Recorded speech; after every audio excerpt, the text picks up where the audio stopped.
Going live. Going live. So next week will be the last time we'll ever be able to use this setup. Is that official, like Google Hangouts? Hangouts on Air, not Hangouts, but Hangouts on Air is going away. So I'll have to call you up in just a regular Hangout. We won't have the lower thirds option. And then I'll have to broadcast it myself using some other additional software. But the Hangouts on Air option is dying on September 12th. What do we used to use? Was it UTV, I think? And Ustream. Broadcasted myself using some other additional software. But the Hangouts on Air option is dying on September 12th. What do we used to use? Was it UTV, I think? And Ustream. Broadcasted myself using some other... All right, let me mute that to get the loop out. The only thing I didn't hear is you, Miles, say something. Miles? I'm getting a repeating. Yeah, that's me. I'm listening to the stream to make sure it's good. Okay. I just needed to hear you say something. Oh, okay. I'm sorry. Was that enough? Should be fine. Okay. I'm getting a repeating. Yeah, that's me. Okay, good. That's all I needed to hear. So now I can stop that so that you'll stop hearing that. Just wanted to make sure we were broadcasting to the stream.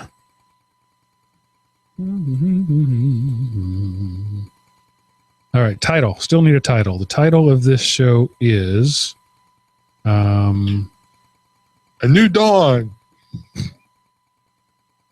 I just realized that, Chris was here until episode 250. Yes. I don't know, that's 250,000 or something. I don't know. I don't know if there's any math behind that.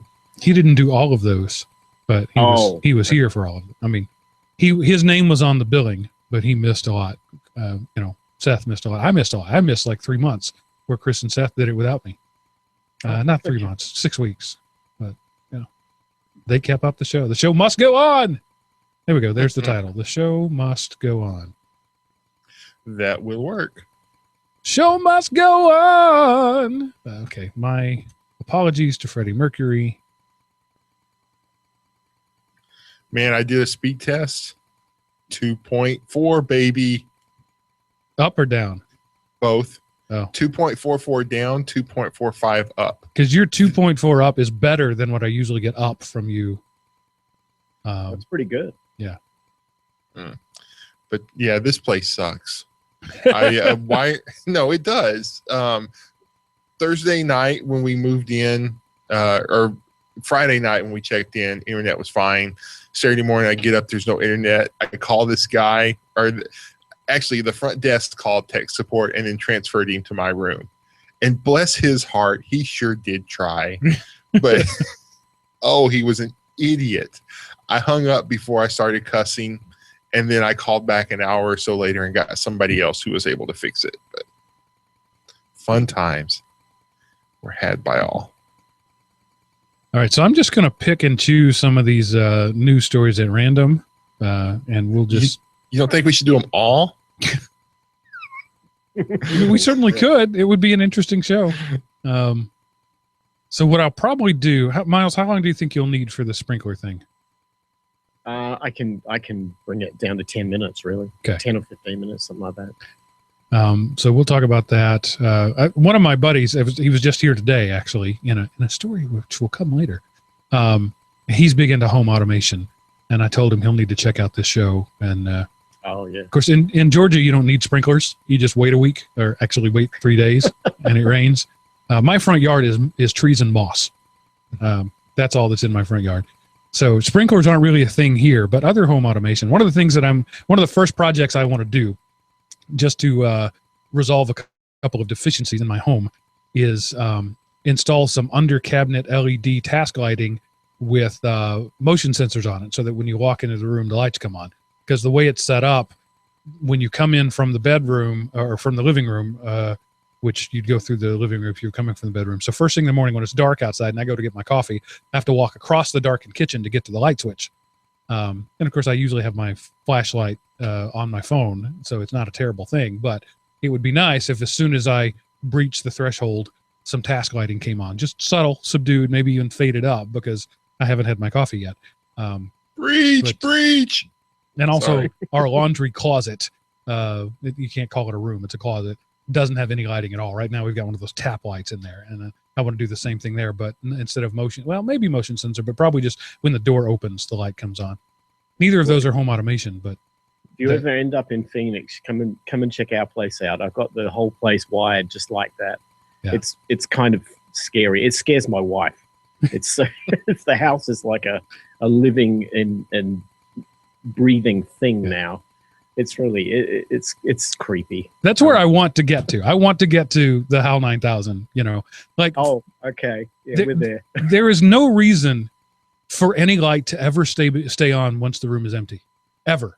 I mean, right. Once the computer, I mean, it doesn't even take a computer, just a dime-sized chip that you can get for $1 should be able to scan the room every couple of minutes and say, is there anybody in here? No? Let's turn the lights off. I saw something at CES last year. There was a company selling devices that will work with our controller that are based on heat signatures. So they'll actually detect a heat signature, and they can differentiate between a human being and a dog. So if a human being enters the room, lights come on. But if a dog enters the room, lights don't come on. Right. And it was unbelievable what's going on in that space right now. So I'm a very hot-natured person. I would light up like a torchlight, like a Roman candle when I walk into the room. They'll have no trouble knowing there's a human here. This giant heat signature comes on because I'm always hot. Yeah, this would be a great show right here. Yeah, if only we were recording at some point. So let's go ahead and start the recording. All right, I'm recording. Let's see. I'm going to do a preemptive power off so it doesn't crash on me. Yeah, me too. I'm on.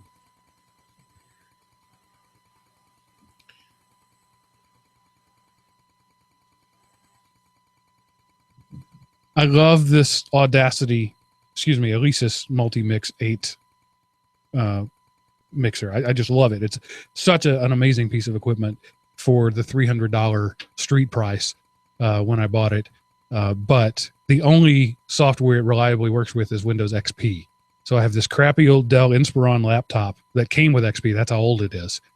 And I run the mixer on that. And for some reason, after about an hour of recording, it just craps out. So I have learned that before we start the show, if I preemptively turn it off and back on, it doesn't have a problem anymore. XP, what could possibly go wrong? Well, it's not connected to the internet. I'll tell you that. Oh, that's good. It's connected to the intranet. So there's still some option for things to go wrong, but it doesn't ever get on the internet. Okay. Let's start. Everybody recording? Local recordings? Yep. Yes. Okay. Here we go. Wait. Am I not there? There it is. Hello, everyone, and welcome to the GeekRant, episode 251. The show must go on. Brought to you. Wait, I messed that up. I didn't do the date. I always do the date. One more time. One week I totally skipped that whole thing. I didn't even notice it until I was playing it back later. I just jumped right in with the thing, and nobody said anything. You would think that OCD geeks would latch onto anything different, but I got no response about that. All right, one more time. Hello, everyone, and welcome to the GeekRant, episode 251. The show must go on. Recorded September 4th, 2016, and brought to you by Element Opie Productions. ElementOpie.com. Welcome back, ladies and gentlemen, to the only show on the internet where geeks rant. This is the one. Doesn't happen anywhere else on the internet, just right here. I am your host, Mark, the Sultan of the Soapbox Cockerel, and joining me this week are your two, maybe semi-permanent, not sure yet, co-hosts, Seth, the Gooey Kid Anderson, and Miles, the desert-dwelling Aussie Wakeham. Hey, guys. Hey, Mark, and everyone in Element Opie land. Welcome to the show. Hey, Mark. Desert-dwelling Aussie sounds about right. Yeah, we'll go with that. Yeah, I got to come up with something. Mad Miles, maybe, Beyond Thunderdome. We'll come up with something. They're organic. They happen. I mean, it took like 180 episodes before I got a nickname. It happens. So we're glad to have you back, Miles. he's sort of at this point the Jay Leno to Johnny Carson. He's the permanent substitute, at least for the moment. So we'll see what happens. Basically, he's the guy who said, "I'll do it," and we kind of said, "All right, we got nothing better." Well, I have big shoes to fill with Chris gone. So. He's really not that big a guy. It's and we actually never saw him wear shoes, so I don't know. But we're glad to have you once again. And this week, we're going to talk a little bit about one of Miles's passions and what is becoming my passion, and that is the smart home, the automated home. But first, I want to just tell you about something that happened today to me. I recaptured a bit of my glory days, thanks to the wonders that is Craigslist. I drove about 10 miles down the road and relieved some recent college graduate of his foosball table. Yes. So very cool. It needs a little repair. It needs a little tender loving care. It's obviously had more than a few beers spilled on it. But it was functional enough that as soon as I brought it home, my friend Dave, who helped me move it, and my kids and my wife, we all got together and started just throwing some foozes down. I don't even know what you say, but it was so much fun. Seth and I collectively have spent 37 years playing foosball. And it was every D I ever made in college was because of a foosball table. And so when we were playing, I was, I don't have anywhere near the skill I once did, but I'm still better than anyone else in my family, because, 7-year-old. And so as I was playing and I was whipping the ball around, and even my friend Dave, who's, a few years older than I am and has had some experience with it, it's like, hey, you're still pretty good. I said, this is my college degree right here. This is all those years wasted. This is why it took me 6 years to get a 4-year degree. This game right here. So I don't know that it's necessarily a good thing that I have it down in my basement. It may be, like giving an addict an opium den in his basement. I'm not sure, but we'll see how it goes. But so far, I'm just really loving reliving my glory days of foosball. Oh, man. I skipped many a class because of the games that we played. And I remember one time you quit a game and we were tied 18-18. Who cares? It's like I had to go take a final. Now, who cares if the teacher walked by us on the way? It was the best game ever. And man, foosball. I loved me some foosball. Yeah. Seth and I played some epic games, and it's win by 2, right? You played a 10, right. Win by 2. But yeah, sometimes we would go 22, 23, 24, because we were that evenly matched. And then when the two of us played doubles against somebody, I don't think we ever lost a game playing doubles. I don't think so. But, you couldn't have 2 different styles playing. Right. But 2 more different styles playing than ours. But, oh, man, foosball was so much fun.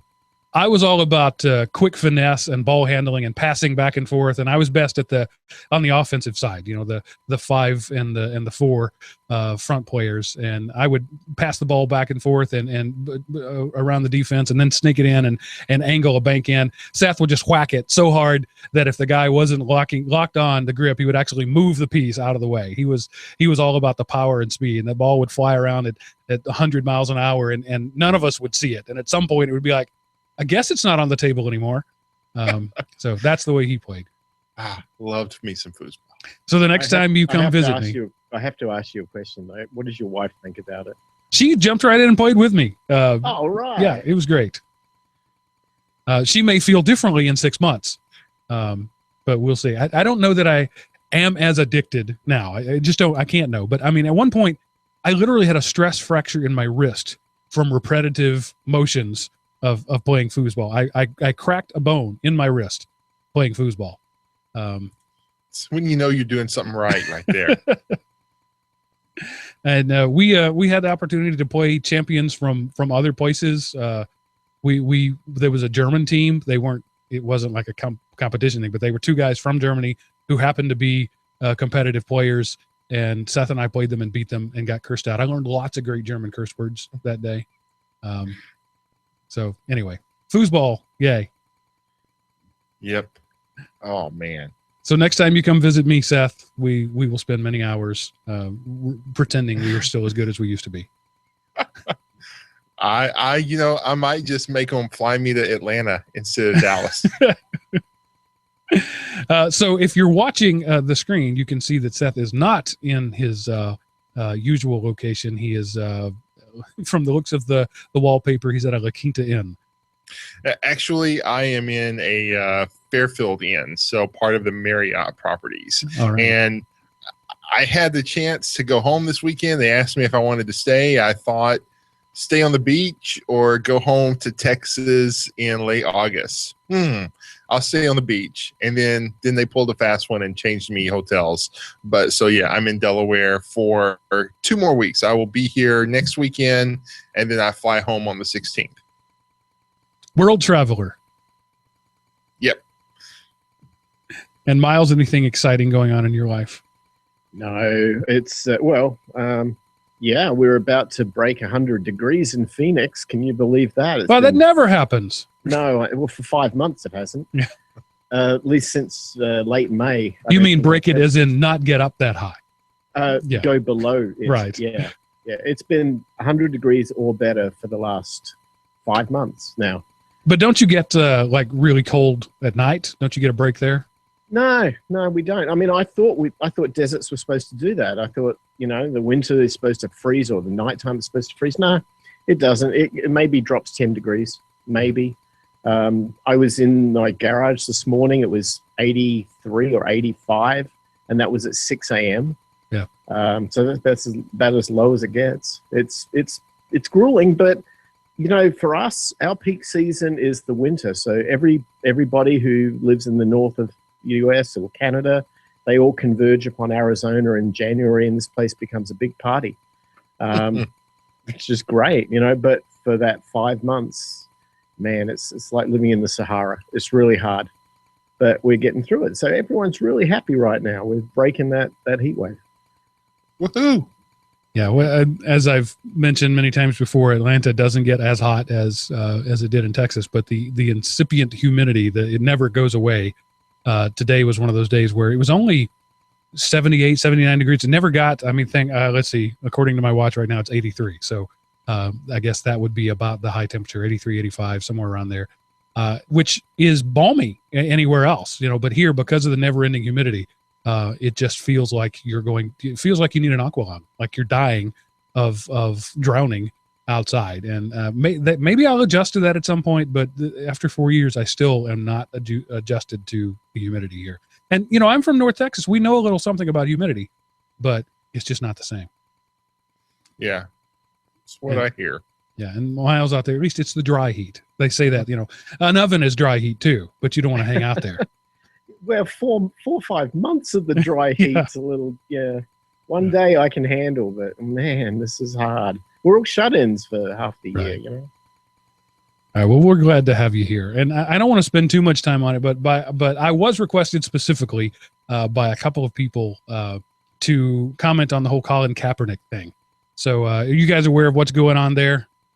So, yeah, Colin Kaepernick,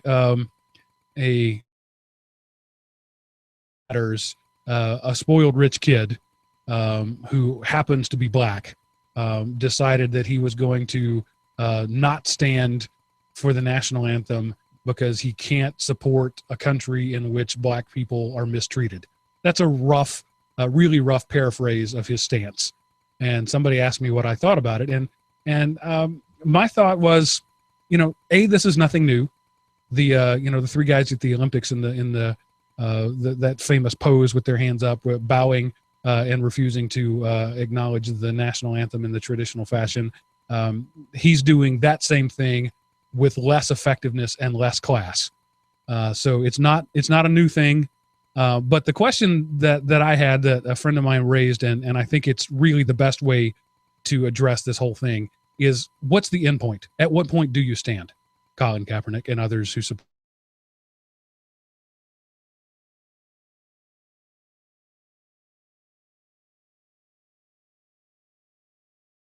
Go out and burn the uniform. But if you're going to make a stand like that, you have to have a point at which you say, okay, now it's fixed.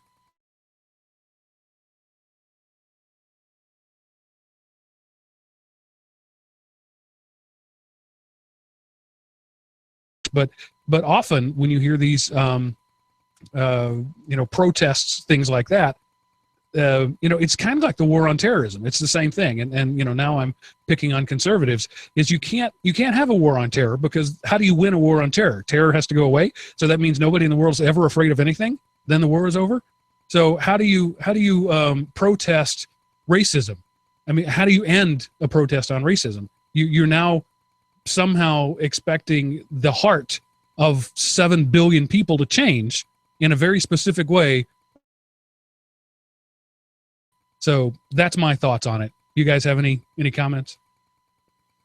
Well, I would say that, this seems to just be something new he started. And my question is this something he's just doing for publicity, or is he using all of his resources, AKA putting money where his position is? So is he just a stupid celebrity with a cause, or is this something really important to him? If it's something really important to him, hey, go for it. But if it's just a celebrity with a cause, I honestly don't care. Yeah, it does come across a little bit rage quitty, doesn't it? If that's the right term. I don't know. I'm an immigrant, right? I'm a dual citizen. I'm a US citizen. I took it voluntarily. So when somebody stands against a national anthem or anything that's patriotic to a country which I chose to become a citizen to, you take offense. And I'm sure it's not just a matter of immigrants taking offense. I mean, natural born citizens here would have the same situation. But is that really the platform that's going to make any form of a difference? I mean, it's a protest, but does that really change? I'm not sure if it does. Yeah, so I'm not opposed to him doing it. Honestly, I'm not. I feel that's perfectly within his legal rights and perfectly within his moral rights. There's no law that says you have to stand and salute the flag when the Star Spangled Gold Banner is played. And there have been times in my life when I went on with my, when I'm sitting at home watching football and the national anthem is played, I don't stand up and put my hand over my heart. I don't. I sit on my couch with my frosty beverage and I watch it. So one could say I am every bit as unpatriotic as Colin Kaepernick in that case. So I'm not even going to, address that. What he's doing is just a thing he's chosen to do, and he's chosen to draw attention to something that he feels important about. These are all good things. Drawing attention to things that you feel are important are good things. Then the question is, what makes him special? Why does he have any power to draw attention to things? Well, celebrities always do. And that's when you get, nutbag actresses saying vaccinations cause autism, and people listen just because they happen to be in movies they like. And this is no difference. This is using celebrity to draw attention to a cause. And okay, I think it's kind of low class in general, but he's no more or less low class than other people that do it. But I think that my issue is the whole protest culture. You need to understand that protests have a reason. When Martin Luther King protested, you know what he protested? He protested being treated like a man. He wore a sign that said, "I am a man. Treat me like a man." That's a clear and objective goal. And when he becomes being treated like a man, he'll stop. When black people are allowed to ride anywhere on the bus that a white person can ride, the bus boycott can stop. That's a protest that means something. A protest against mean people, it doesn't mean anything. No, I mean, activism works in some ways. It is a part of culture, and it is sometimes needed to make dramatic changes to things that are entrenched. So I get that. I'm just wondering whether this actually had any effect. I mean, yeah, it brought attention to something that we see every night on CNN or any news station. It's not helping. It's just adding more. It's adding more problems. It's defining a problem we already know is a problem. I kind of am one of those guys that likes to hear somebody come up with a solution. Right. All right, and that's all I was gonna. And I wouldn't have even brought it up, except I was specifically requested to. Somebody said, "Hey, I want to know what you think about it," and so there it is. So 5 minutes, you can move on with your life now. I don't know if I've told this story, and it's probably not the right place to tell this story. But one of my proudest parent moments ever happened a few years ago, and I'm gonna tell it. If I've already told it, Seth, you can stop me. But when we moved to Atlanta, our next door neighbor was a black family, and their kids were about the same age as our two youngest, and they almost immediately became fast friends. And so, at any point I would walk in the door, and I had my three kids plus the two neighbor kids. They were just part of the family.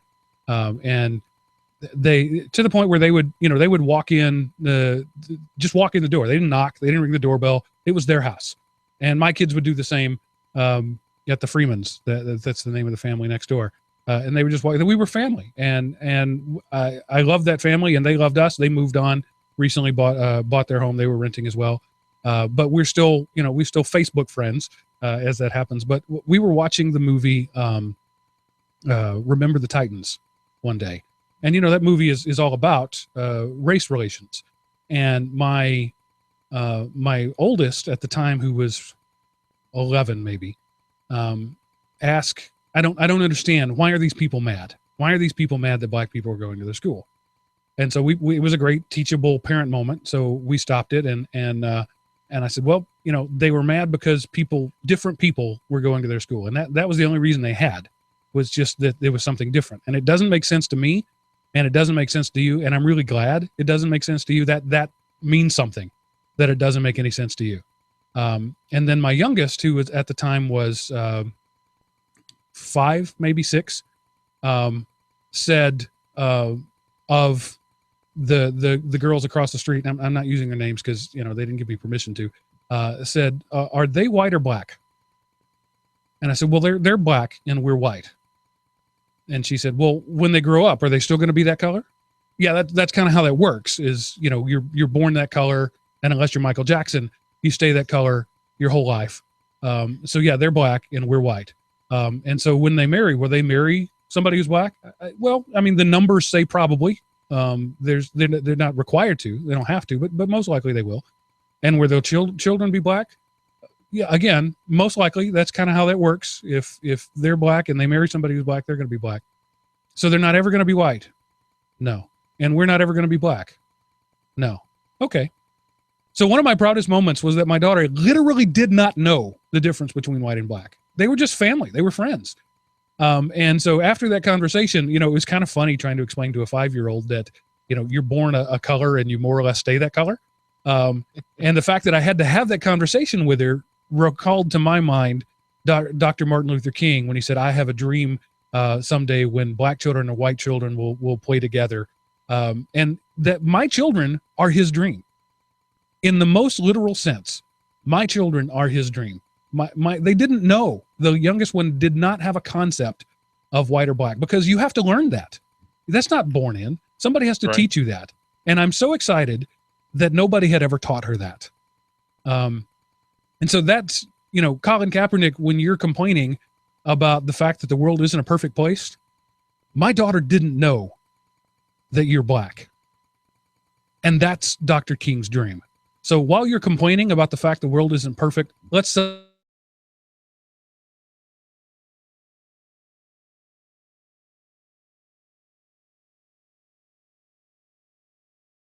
sorry, I kind of went preachy there. Didn't mean to. That's okay. I didn't hear probably half of it because you kept freezing. Okay. So, but I caught the gist, and you had shared the story before, but it fit so well in this conversation.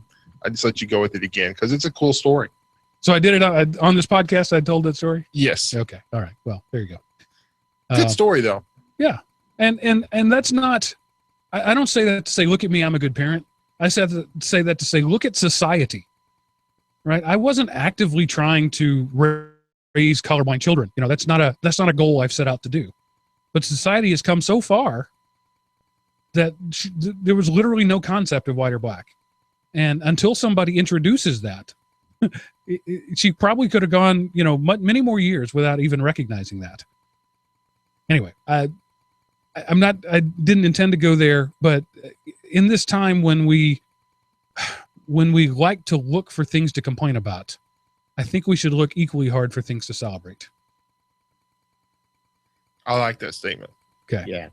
Let's look to the positive. All right. I'm going to move on there and let you have your say. And another Mark, not me, Mark, who goes by the name of Ghost Rock, apparently in our chat room, says, "Hey, Mark and crew, got to say, I've been a fan of this podcast since back in the day when you guys talked about Linux." Wow, that is a long time ago. "I don't always agree with some of the things you say, but I've never been bored while listening to the podcast. So good on you. With that being said, I've occasionally talked back to my MP3 player while listening to you. I have never experienced being so upset while listening. Chris and Seth, it's obvious that you guys know a lot about D&D, but your explanation of it was painful to listen to. You were explaining to Mark about D&D as if he were already a gamer. If Mark doesn't know about role-playing already, you can't use role-playing terms to explain it. Mark, I feel like I owe it to you to give you a better explanation of role-playing than what you got in episode 250. Contact me, and I'd be more than happy to sit down with you and explain all of this in plain English. I'd even come on the podcast.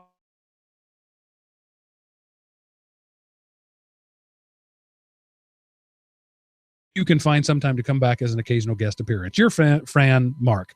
So I don't have any comment on that. Again, since I didn't have any frame of reference, I didn't know if they did a good job or bad job. So apparently Mark thinks that not so much.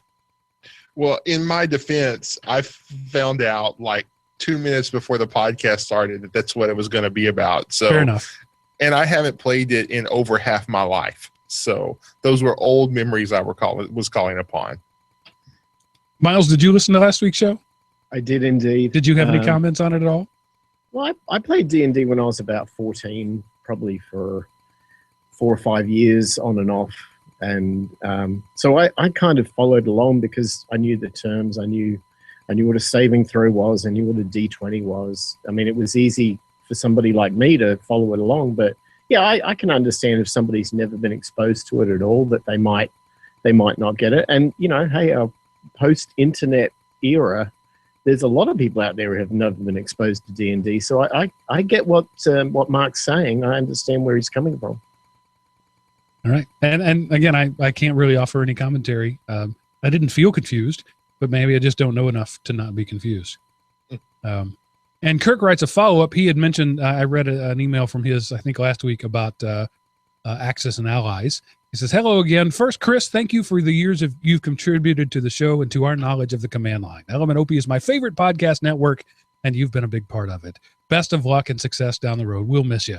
To clarify the Mercator comment about Axis and Allies, the maps my friend and I used to play Axis and Allies was so malformed, it made the Mercator projection map seem normal.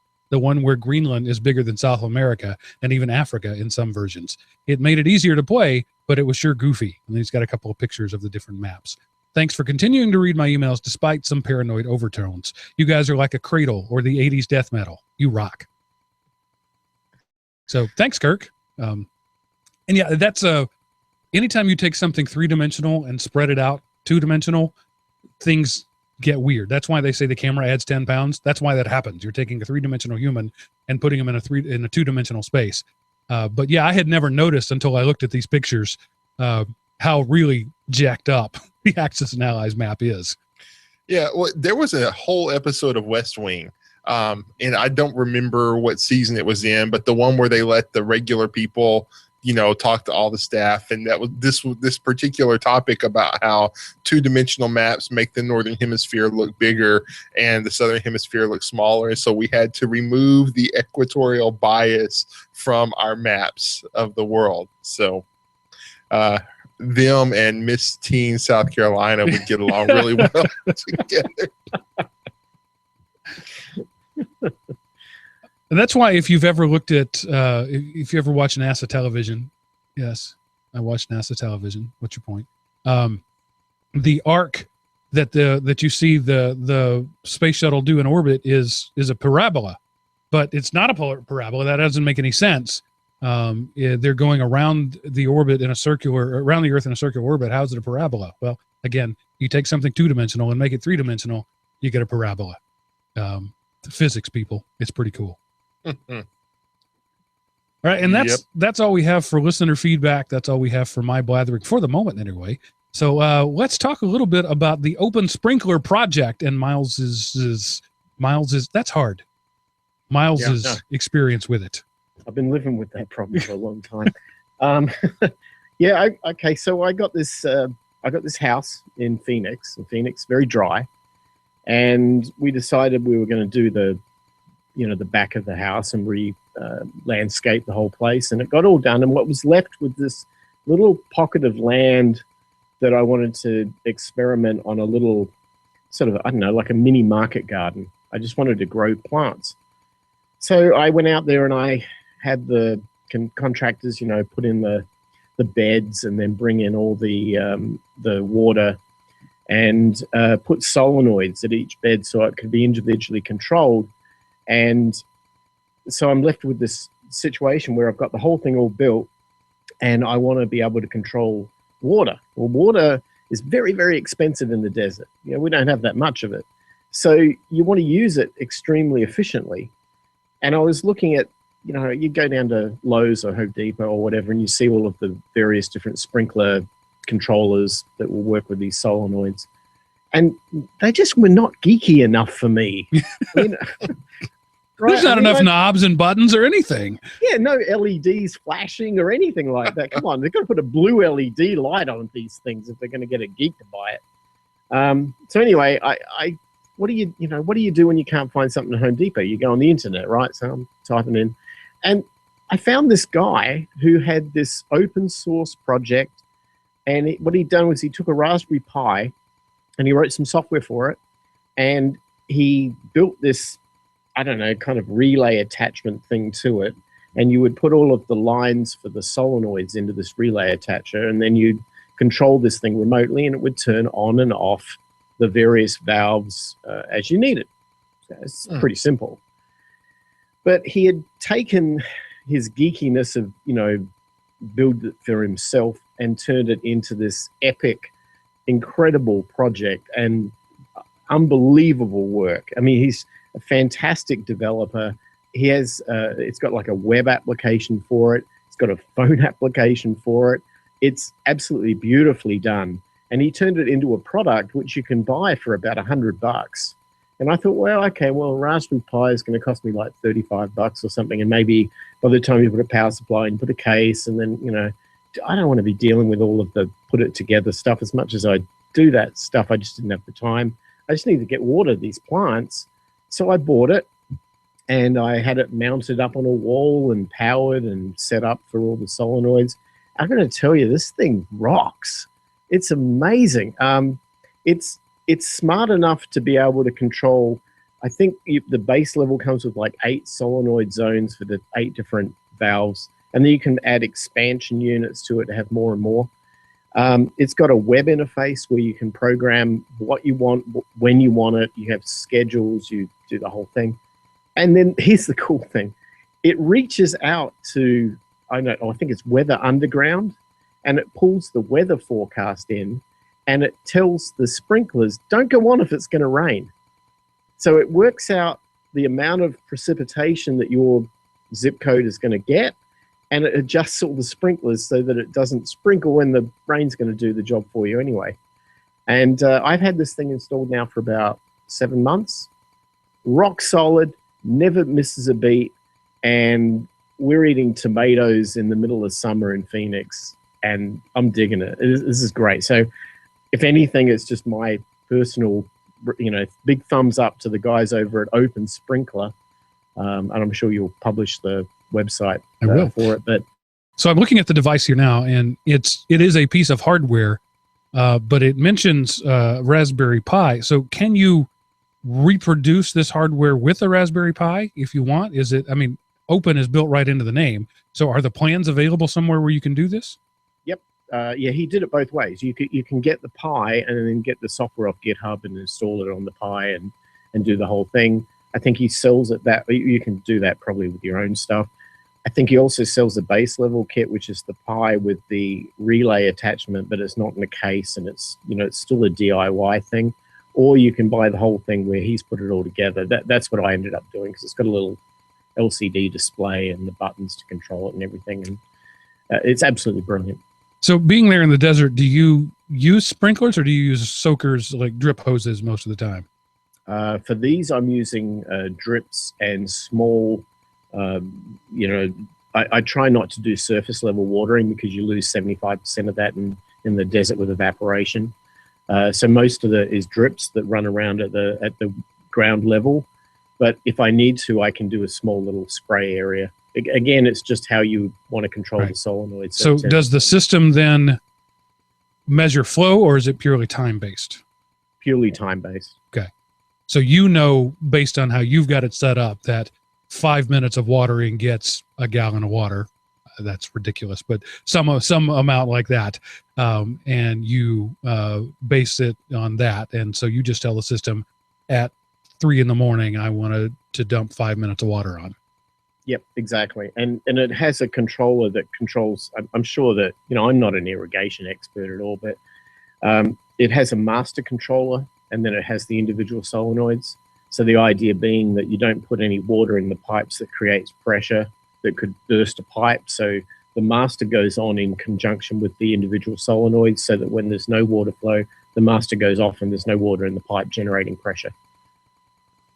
So is this all separate? Like you've got a separate specifically sprinkler line attached somewhere, or is this an attachment on a water hose somewhere?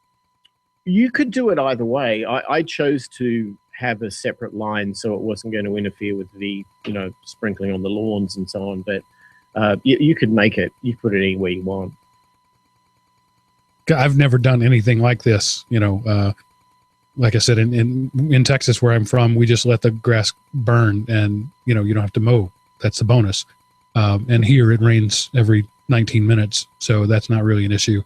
So I don't know anything about it, but it is interesting in the context of the overall smart home, which, we were talking before we hit record, and Seth kind of chastised us. This would be good stuff to actually do a show about. But you kind of have a whole smart home thing working. You want to tell us a little bit about that? I've been trying this out for a couple of years, trying to find a solution. I started buying little light switches. I wanted to control the lighting on the outside of the house, so I bought Insteon switches, which I believe is a brand or a protocol standard. And that came after trying a bunch of other different things that didn't work so well. And the idea of these Insteon switches is that they're controllable via both power. They use the power lines as kind of like an antenna to receive an on-off or a control signal. But they also work via a radio frequency, a radio wave thing. I believe the Z-Wave protocol works a similar way.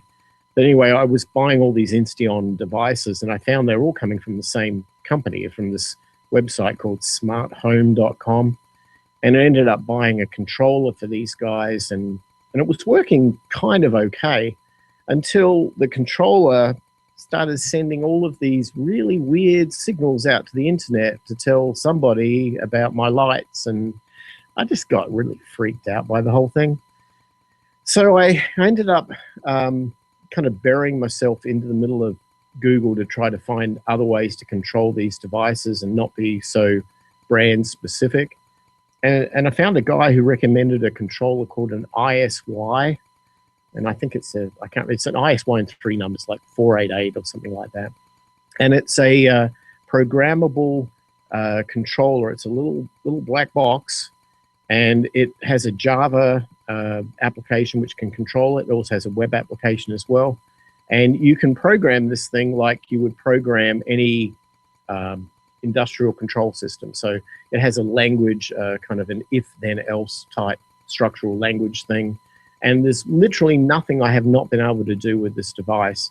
And it works with Insteon, Z-Wave, and all other protocol devices. And I've been having that thing's run at least 12 months now, nonstop. Never had to reboot it, never had a problem.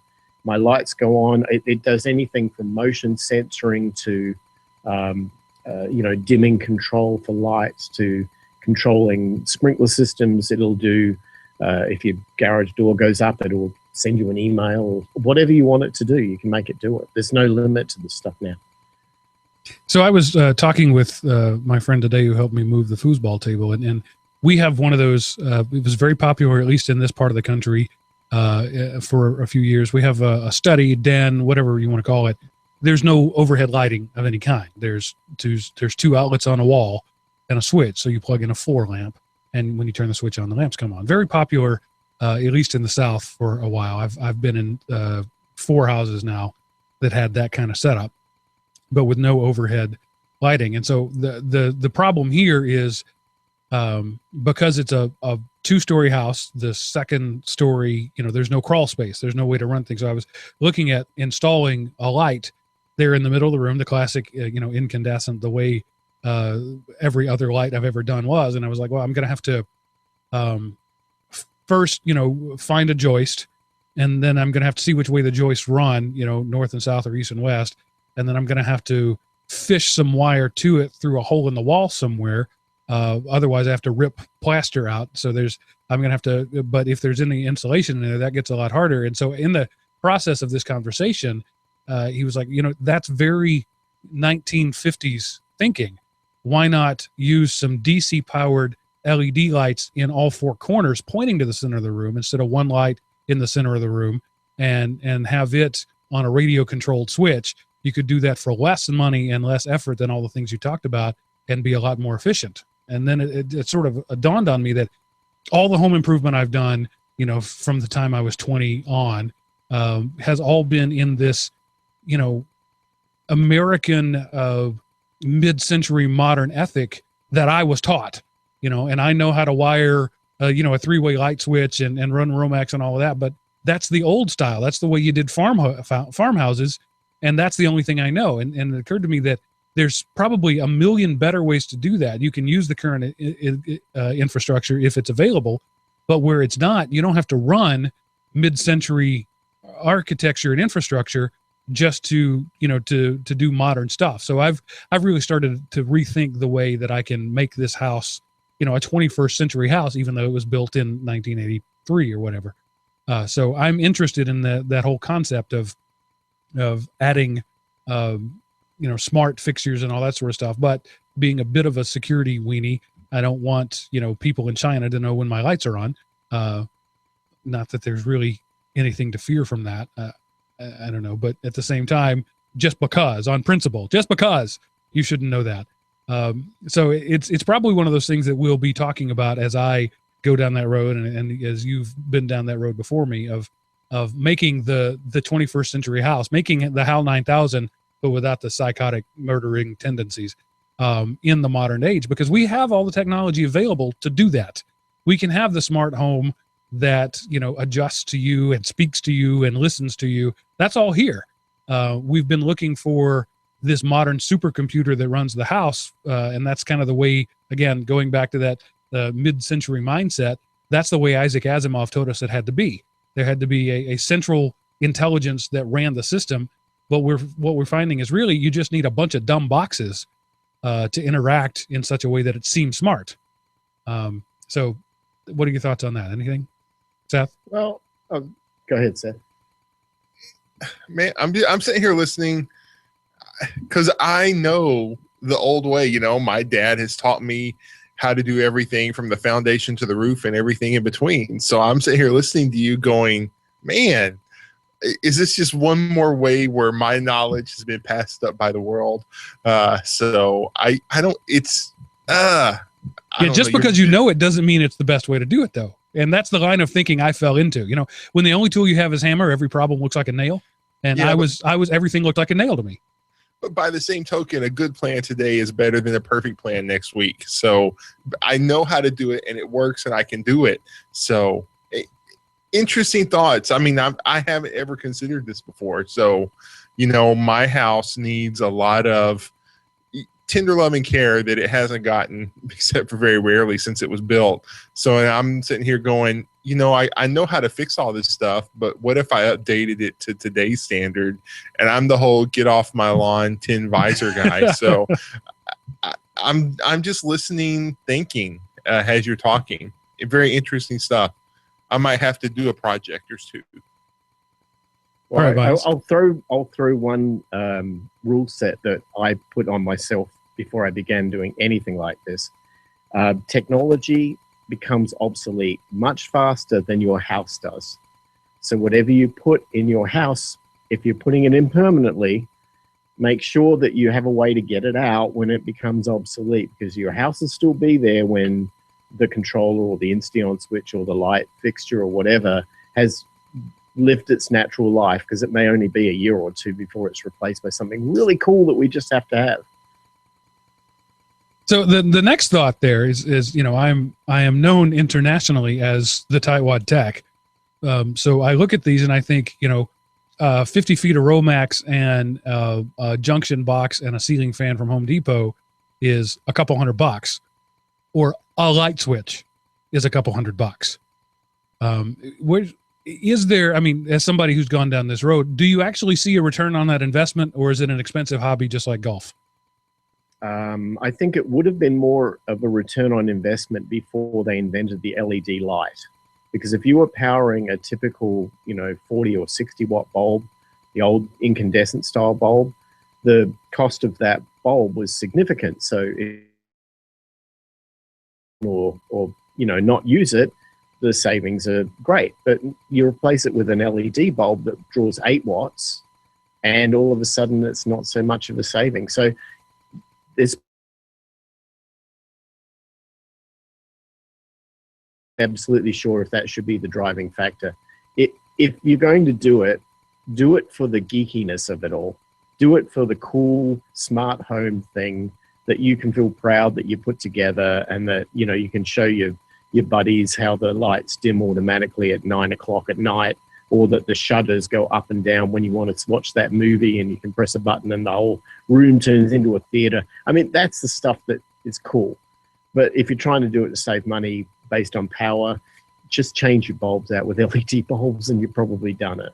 And it's getting to the point now where that's cost effective. An LED bulb now is $2 or $3 as opposed to $20 or $30. I've got, of the 4 lights that are on me right now, 2 of them are LEDs and 2 of them are compact fluorescents. The LEDs are better light. They're dimmable. It's just a better system. But at this point, they're still 2 to 3 times the cost of a compact fluorescent. But a few years ago, compact fluorescent was 2 or 3 times the cost of an incandescent. So we're getting to that point where, yeah, you're right. An LED is going to be the way to do it. And that's a way to take old infrastructure and make it modern. But in a situation where you're starting new, it may be better to start with new infrastructure. And new doesn't have to be in a new house, but a remodel or a renovation.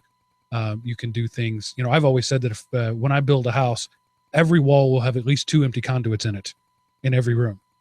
So in a 4-wall room, I'm looking at a minimum of 8 conduits, just because, whatever you try to do, no matter how good wireless gets, it's always going to need to be wired to something at some point. I mean, we're at least a full human generation, 40 or 50 years away from true wirelessness. Everything that we have today that we call wireless is wired with wireless extension.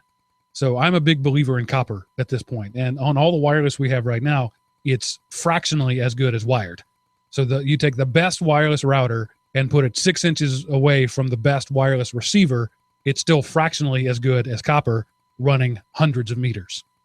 So I'm a big believer in copper, and I think that a really simple way to future-proof a new construction is stick some conduit in the wall. And if you've spent any time like I have fishing wire through walls, you appreciate and make sure you put a string in there, people. Never put a conduit up that you don't put a string in. It just makes me insane when I see people put brand new conduit in and don't put 3 cents worth of string in it. But that's another story.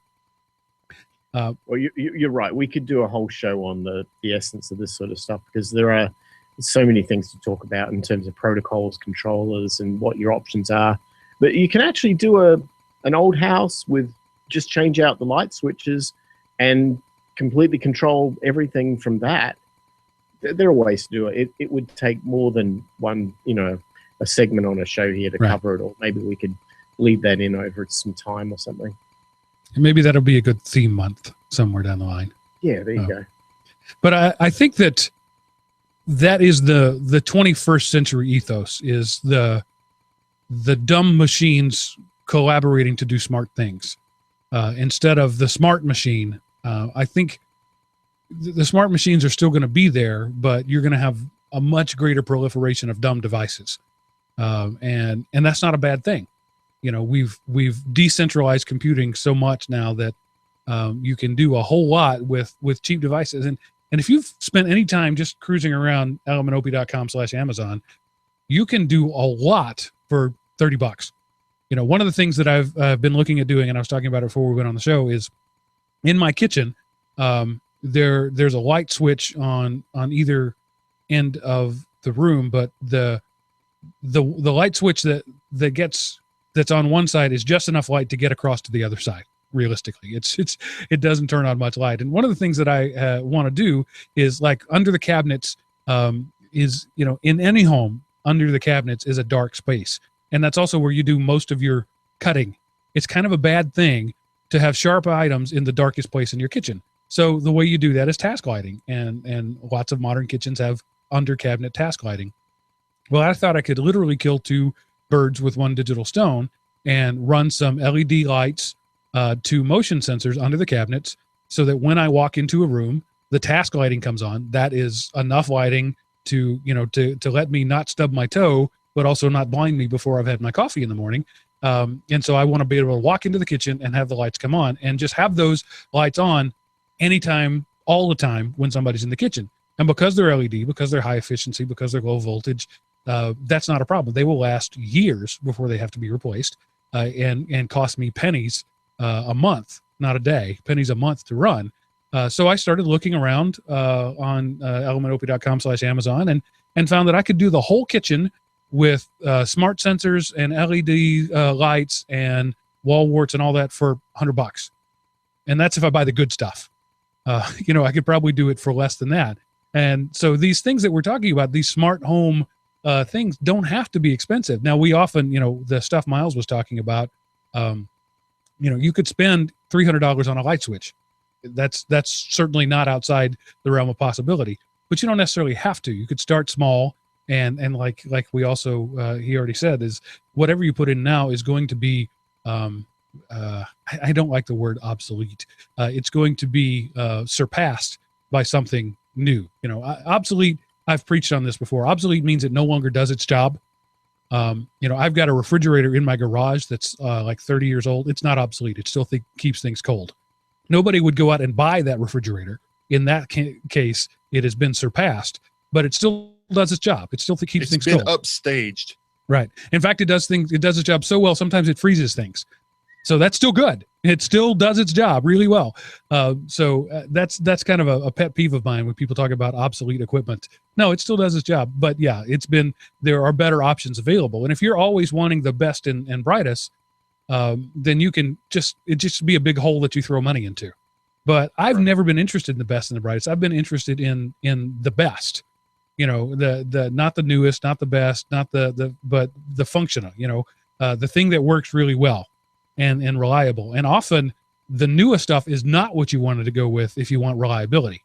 You want 2 or 3 generations old. You want something that has had the wrinkles ironed out of it. What are your thoughts on that, Miles? Well, you're right. A lot of the traditional manufacturers of things like electrical switches and dimmer switches and so on have actually become, I guess they've been reluctantly sort of dragged to the party at smart homes, and now they're offering their devices with Z-Wave connectivity or Inseon connectivity. And surprisingly, they're not expensive. My light switches, which I get, you can get different variations, but say, for example, just a simple on-off light switch that you would mount just in place of a normal light switch, $27. If I want that to be a dimmable light switch where you can turn it on or off, or you can hold it down and then it dims, maybe $40. If I compare that with what it's going to cost me for a high-grade, decent switch from Home Depot, maybe I'm paying 20% more, maybe 30. But that's still a high-grade, decent switch. So you could put it in, never connect it to anything, never try and program it, but just know that the day will come one day when you want to, that you could. And for the cost differential, maybe it's worthwhile. I mean, I'm not an electrician, so every time somebody wants to open up the wall and install a switch, I get jitters. I'm a low voltage kind of guy. But if you're going to open it up and put in something that's current and just run it like it's, 1985. Party like it's 1985. I like it. Yeah. I just recently installed down in my basement an electrical outlet. It's a GFCI outlet with 2 USB ports in it. So it's got a little transformer in there. And that's a simple fix. It cost me, I don't know. I don't even know how much it cost me. It wasn't much. It was so much so that I don't know how much it cost me. If it had been $100, I would know how much it cost me.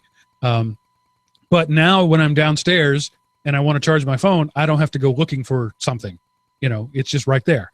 And I know, like this is an apples to oranges kind of thing. I get that, but like the Sonos smart home systems where you can route music through your home and have your playlist going, that's a great thing. Or you could do what I did and buy 10 Bluetooth speakers and set them in each room of the house. And as your phone moves from room to room, it connects to them and your music follows you everywhere you go. Way cheaper. Probably not the same quality, but it's good enough quality for me. So I can have my music follow me as long as my phone follows me. And let's face it, I'm a geek. My phone is never out of my reach. Yeah. Do you need music playing in the half of the house where nobody is? Exactly. So, but yes, you do is what you're supposed to say. Yes. Yeah. And the geek is like, well, but I can. And so I must. Exactly. And so again, I follow that tightwad ethic of one of the things I used to tell when I was in education is I would tell my teachers, they'd be always, why are we using open office? Is it because we can't afford Microsoft Office? And the refrain I came up with is I never bring something to you because it's cheap. I bring it to you because it's good. And I may have started looking at it because it's cheap or free, but I probably threw away 100 things you never saw that were free but weren't good. But just because it's free doesn't necessarily mean it isn't good. And just because it's cheap doesn't necessarily mean it isn't good. It may not be the best. I don't always need the best. I need good. I need good enough. The old line, perfection is the enemy of good enough. I'm quite happy with good enough most of the time. Sometimes I want perfection, but good enough most of the time does the job, and good enough can be had at 20% of the cost of perfection. As long as the individual is willing to take responsibility for themselves, that they're willing to learn it. Yeah, there is that. You got to be willing to tinker. And that's what I like to tinker. I always, again, when we're talking about Linux or open source software, I caution people against using the cost-free nature of something as a selling point. Don't sell me on the fact that Linux is free. Tell me it's good. Tell me it works. And then say, oh, by the way, it's free. And if you can't tell me it's good, you can't tell me it's works, then don't talk to me at all, because it doesn't serve any purpose. And the open sprinkler, open is in the name, but you're going to pay $150 for it. Is it worth $150? Miles thinks so. And so, does it compare to other things at about $150?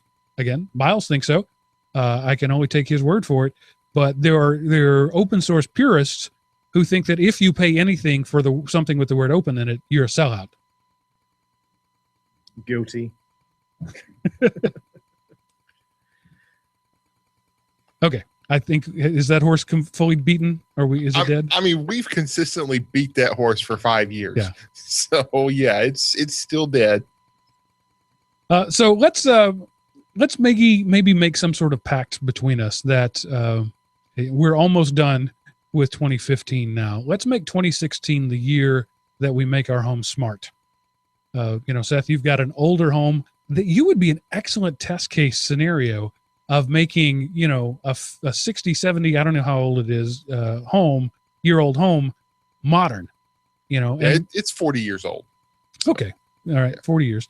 And mine is around that. Yeah. I mean, the house that I'm selling in Texas right now was built in the 60s. So it's almost 60 years old. And this one was built in the 80s. So it's 40 years. It's the same age I am, more or less. I was built in the 70s. So anyway, it's just an interesting thought of taking the old and making it new in such a way that A, doesn't break the bank, and B, gets spousal approval. If my wife has to can't do that then. Well, sorry. Yeah. Well, you get dad approval, 70-plus-year-old dad. So that's even better. If my wife has to read an instruction manual to turn on the light, I don't have a happy wife. So it's got to be simple. It's got to look like a light, and I've got the non-technical spouse, and I've got the now 8-year-old.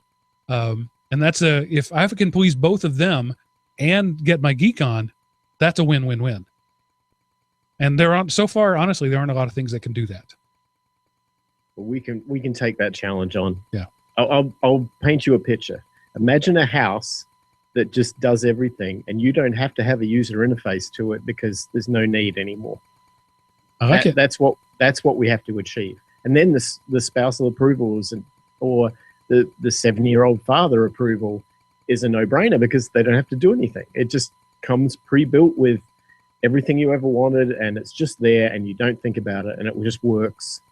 I mean, that would be ideal, right? Yeah, I mean, I want a system where my garage door opens when I pull into the driveway.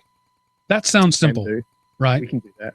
But it can't open when anybody pulls into the driveway. It's got to be me, or my wife. It's got to be, somehow it's got to know who I am or who my car is. These are simple things, but right now, I mean, I sound like such a privileged first world problems. Right now I have to reach up and push the garage door opener button every time I want the garage door to open. How ridiculous is that? Oh my gosh, Mark, how can you stand to live there?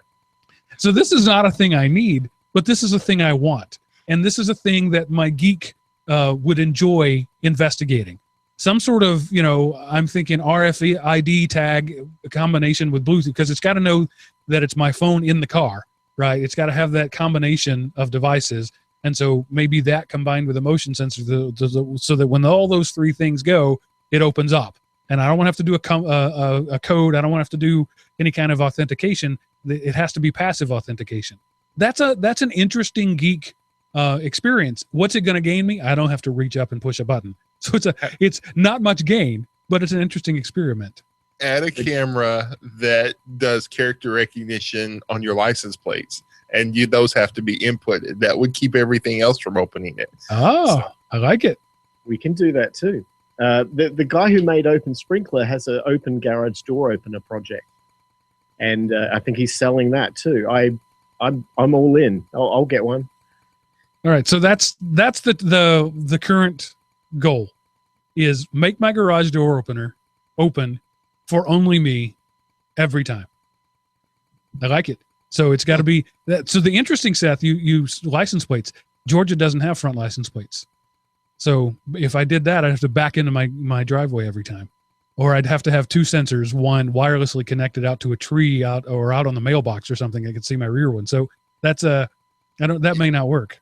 It doesn't have to be license plate. It can be whatever, because it's optical recognition. Right. So. Or Bluetooth Low Energy, which has a unique ID that goes broadcasts out. We can make it work. Yeah, just something in my car all the time. A little Bluetooth LE nub that's always there, plugged into an outlet. These are things that could happen. Of course, then I have to be able to override it. I need to be able to still open the garage door if I'm not there, if my car's in the shop, and I need to be able to put the garage door down if I don't actually want it open. So. But the what's ridiculous about this is I'm going to spend money and time and effort and energy to do something with no functional good. That's sort of the definition of a geek, right? Or going to a movie, Exactly. And then if I ever resell the house, I've got to have some sort of owner's manual that says, okay, when you want the garage door to open, these 4 factors must come into play. We have to train the optical character recognition on your car. And if you get a new car, if you're driving a rental for a week, you've got to, it's funny. It's like the user's manual I used to have for the entertainment center.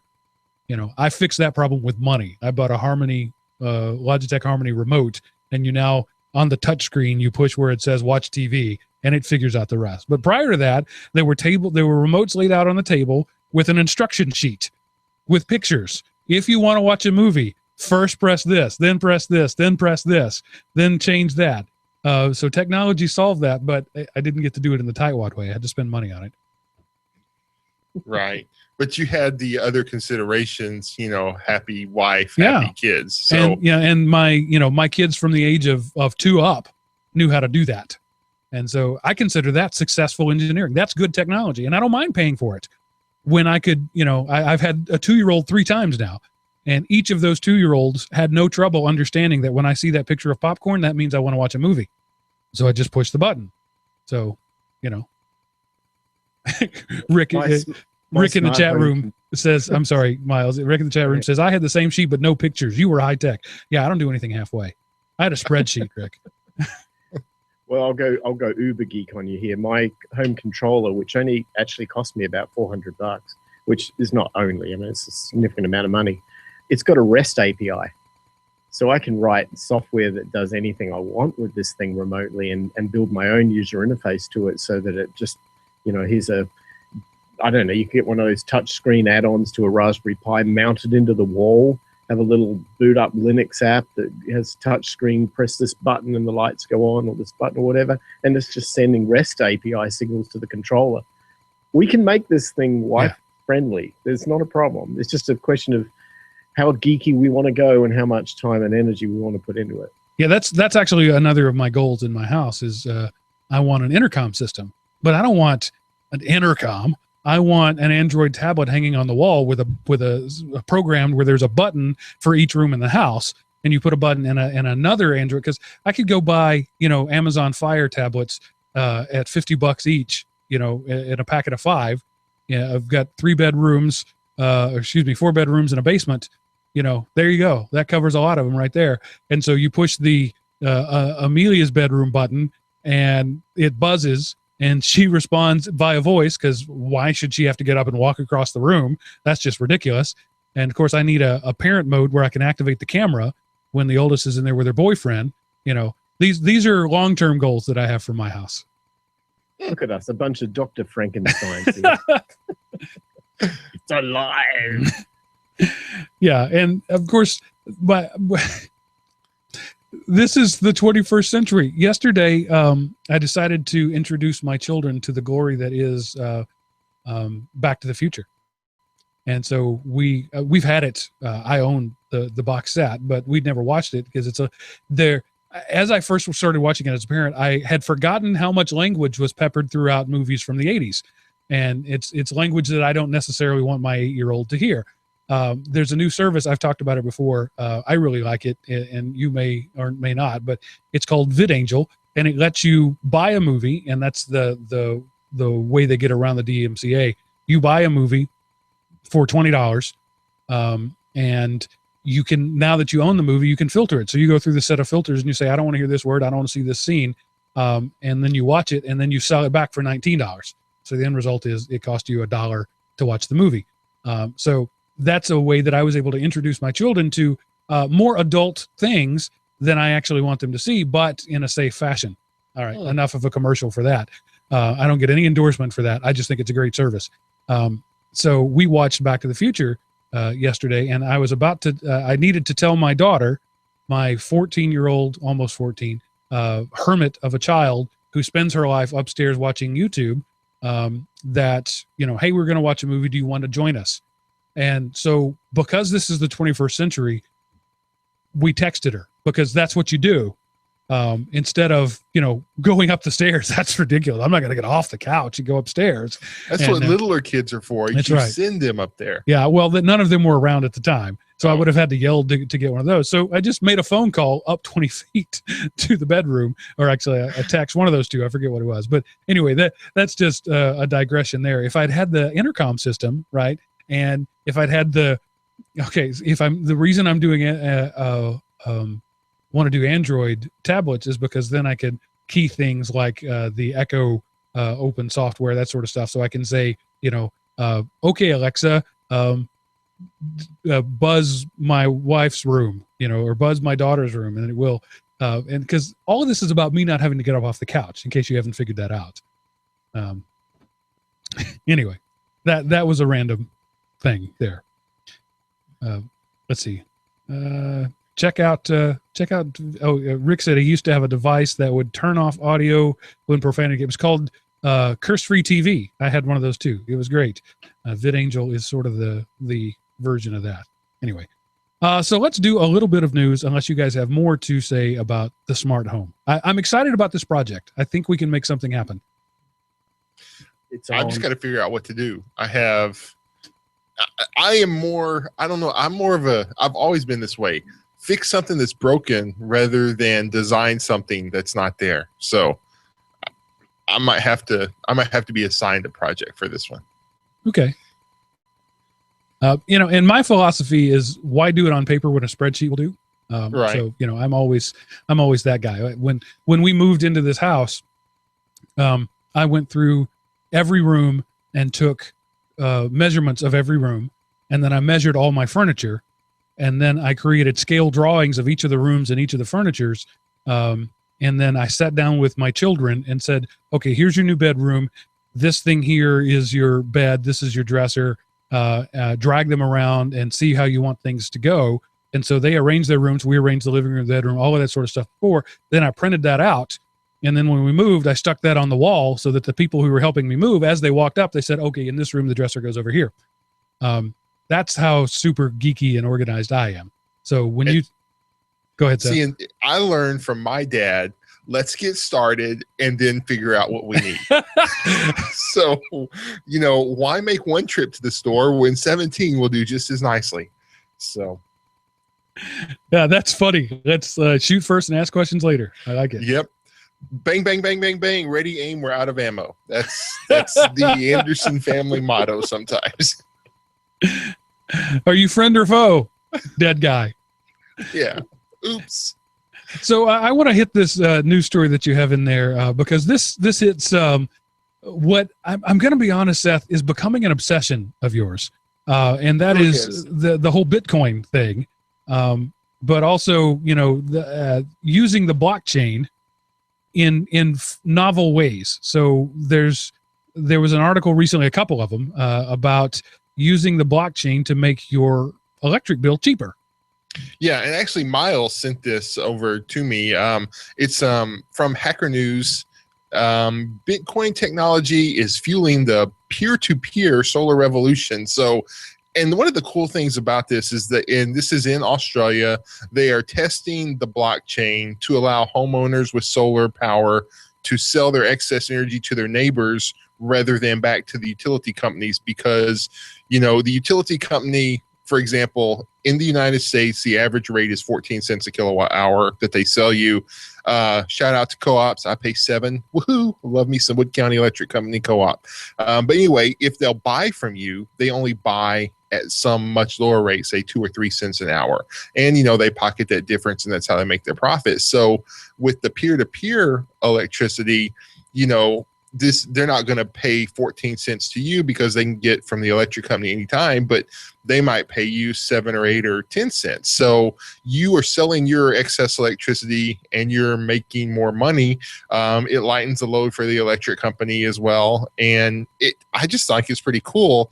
And they're talking about using the blockchain to prove that electricity was made here, and all of this. It's kind of a neat thing.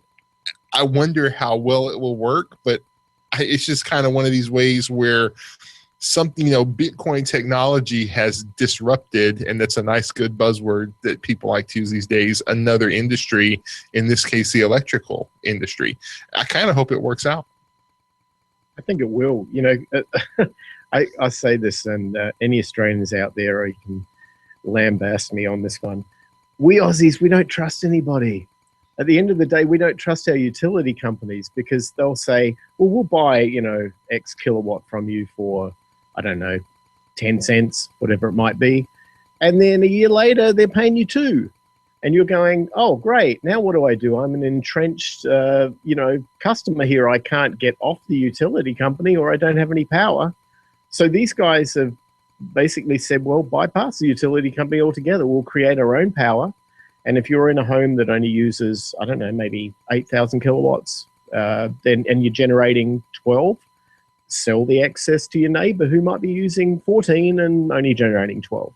And you win, and they win, and the utility company's out of the picture. It's awesome. And I wish them the best of luck. I really wish we had something like that here in Phoenix, because you don't want to see my power bill. It's horrible. And you live in a perfect place for solar power. I mean, you have sun, you have lots of sun, and you have very few trees. You'd think Phoenix would be a hotbed for solar power. Yeah, I agree. And I'm I watched a guy on YouTube this week who had done a 4,000 square foot home in Texas with solar, putting 39 panels up and calculated, and he's a computer guy, geeky, kind of like us. He worked out that the 39 panels based on current technology, the yield that he could get from that only supported 2/3 of his power requirement for his home. And so I'm thinking, okay, well, I've got to convert his numbers to my numbers. And yeah, we're not quite there yet. Either I turn off half of the stuff in my house and not run an air conditioner through 5 months of, post 100 or greater than 100 degree Fahrenheit days. And then maybe I could generate enough power. But that's the downside. We got a lot of sun, but 5 months of the year, I got a $750 a month power bill. Because I have to run my air conditioners nonstop, and they never stop. That's a problem. Yes. So, Seth, did you want to talk a little bit about the discussion you and I were having the other night, or do you want to keep that between us because it's germane to this conversation? I mean, we can.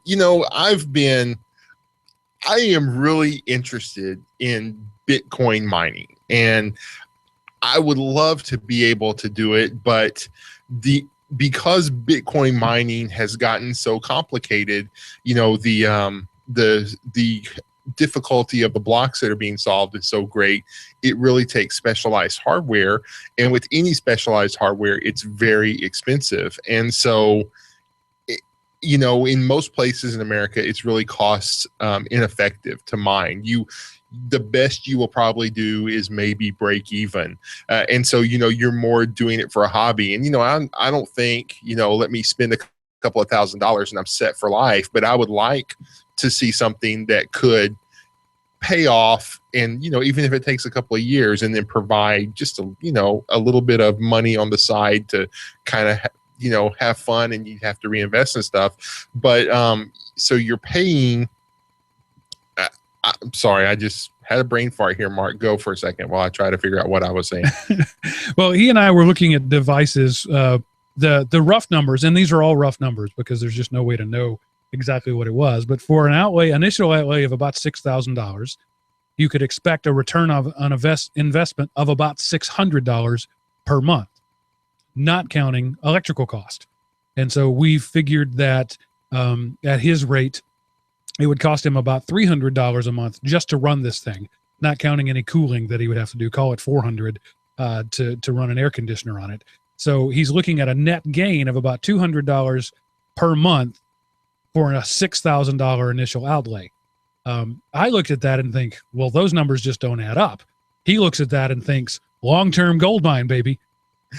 Well, it's one of those things. If I had the $10,000 like a windfall somehow, I definitely wouldn't borrow money to do that, because that would just be stupid, which isn't to say I won't borrow money to do something like that. But, it's one of those, hey, you've won $10,000 from this contest you didn't know you got entered into. It's like, really? I think I want to set up a Bitcoin mine. But, because, I have a shed with electricity ran to it.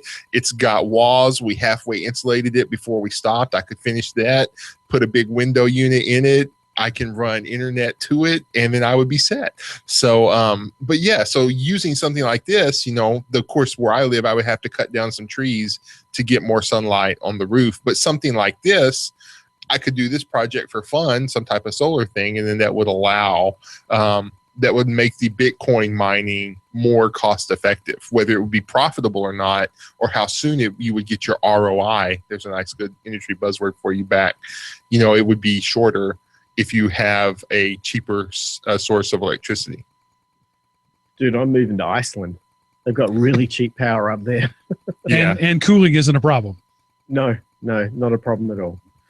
Maybe I don't want to be up there in the winter, but Well, you could use the heat from the Bitcoin miners to heat your home. So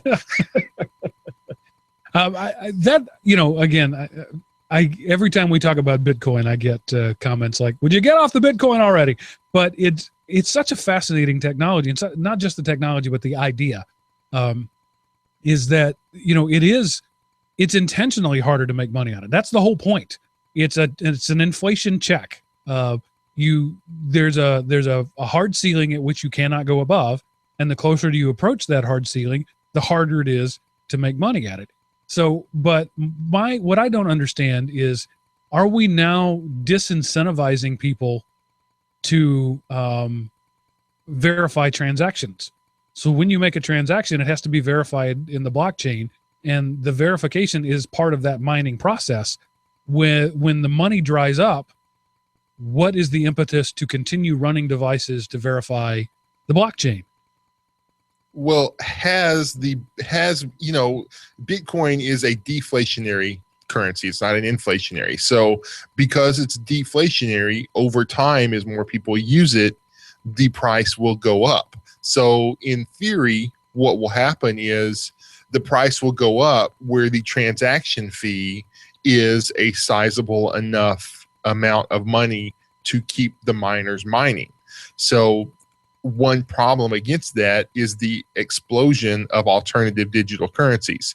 There can't be billions of currencies. There can only really be a couple, and any of them be profitable.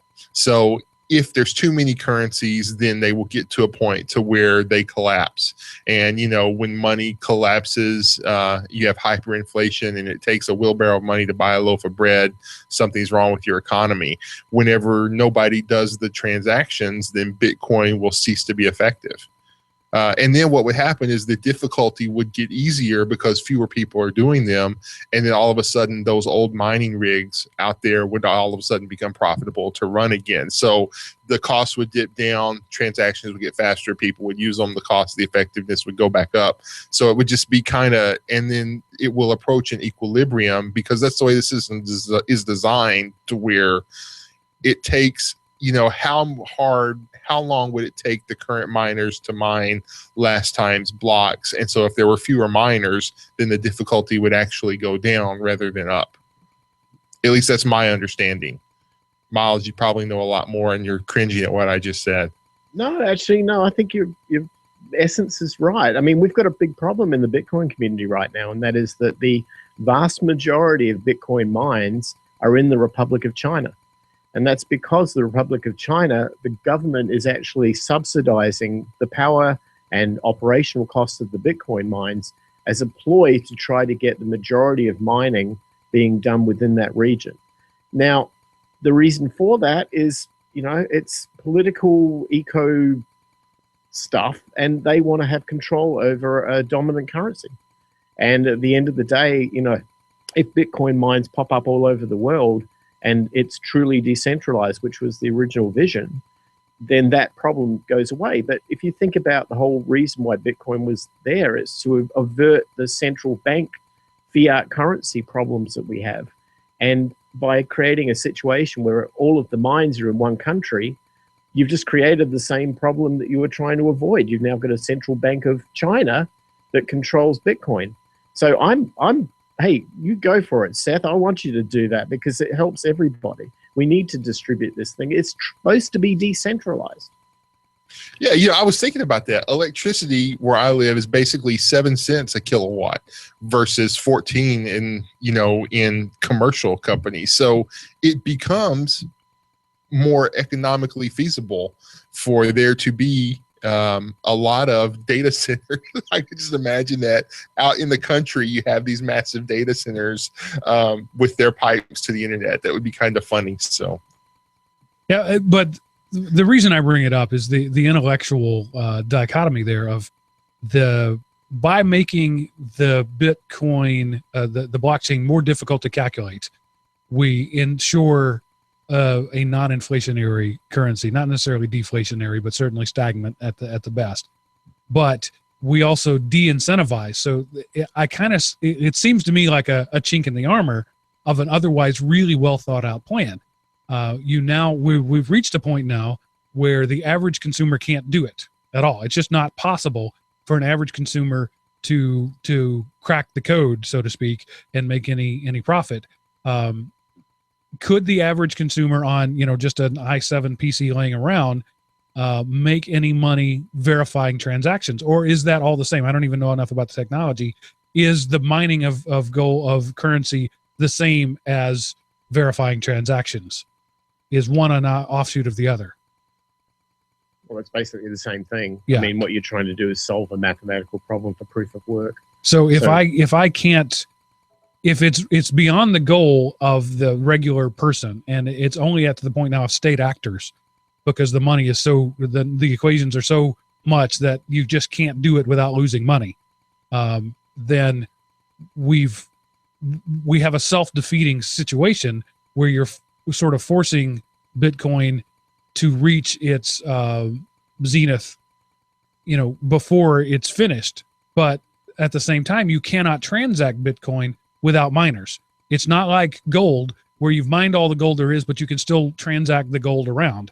In the case of Bitcoin, the transaction and the mining is the same thing. So if nobody's mining, you cannot transact. Right. We have that problem right now because of the block size.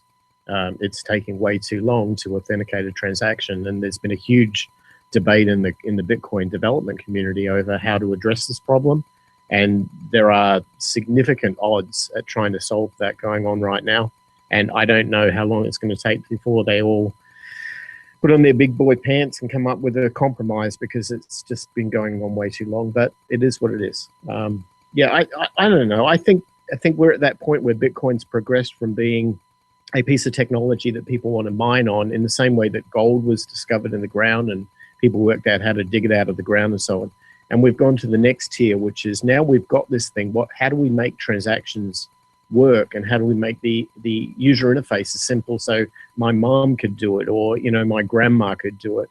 And we're not there yet. That's actually, I think, where the key opportunities lie. I think mining is, I'm not going to say it's a done deal and it's not something that we can do. I don't think Bitcoin itself is ever going to go away. I think its value is always going to continue to go up because of its finite nature, but its opportunities are not so much in mining, they're more in applications, and how do we actually make this technology work so that the average Joe can use it as easy as they can use their Visa card. But if every time somebody uses a Bitcoin Visa card, mining has to happen, you have opposite ends of the same spectrum there, that if one can't be done, the other can't be done. Right. There are side chains, and there's a lot of sort of sub projects going on in the Bitcoin community that try to address this problem. But it's really an issue about the block size and how much a miner can process in a individual instance. And that's the big debate, which is not getting solved right now, and hence it's taking 20 minutes to process your purchase of something on Hearse or wherever you're buying something with Bitcoin Newegg or something like that. So I think the answer is for everybody to jump out of Bitcoin and into Ethereum, because I'm invested in Ethereum, and that would work out really well for me. Well, they're going to suffer the same issue, I think. But it should also be pointed out that when you write a check to somebody and you give it takes the bank 3 to 5 business days for an automated clearinghouse to process that transaction. So Bitcoin's still doing pretty good. Yeah.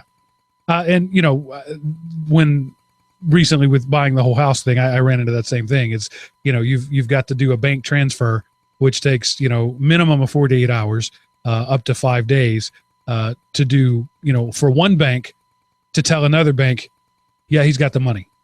This could be done via a phone call. One guy at bank A could pick up a phone and call one guy at bank B and say, has he got $50,000 in his account? Yeah. Okay. Done. But no, it takes 5 days because of the entrenched nature of it. But I can go to eBay and buy something on PayPal, and the money is there in milliseconds. So there's definitely problems still to be solved there.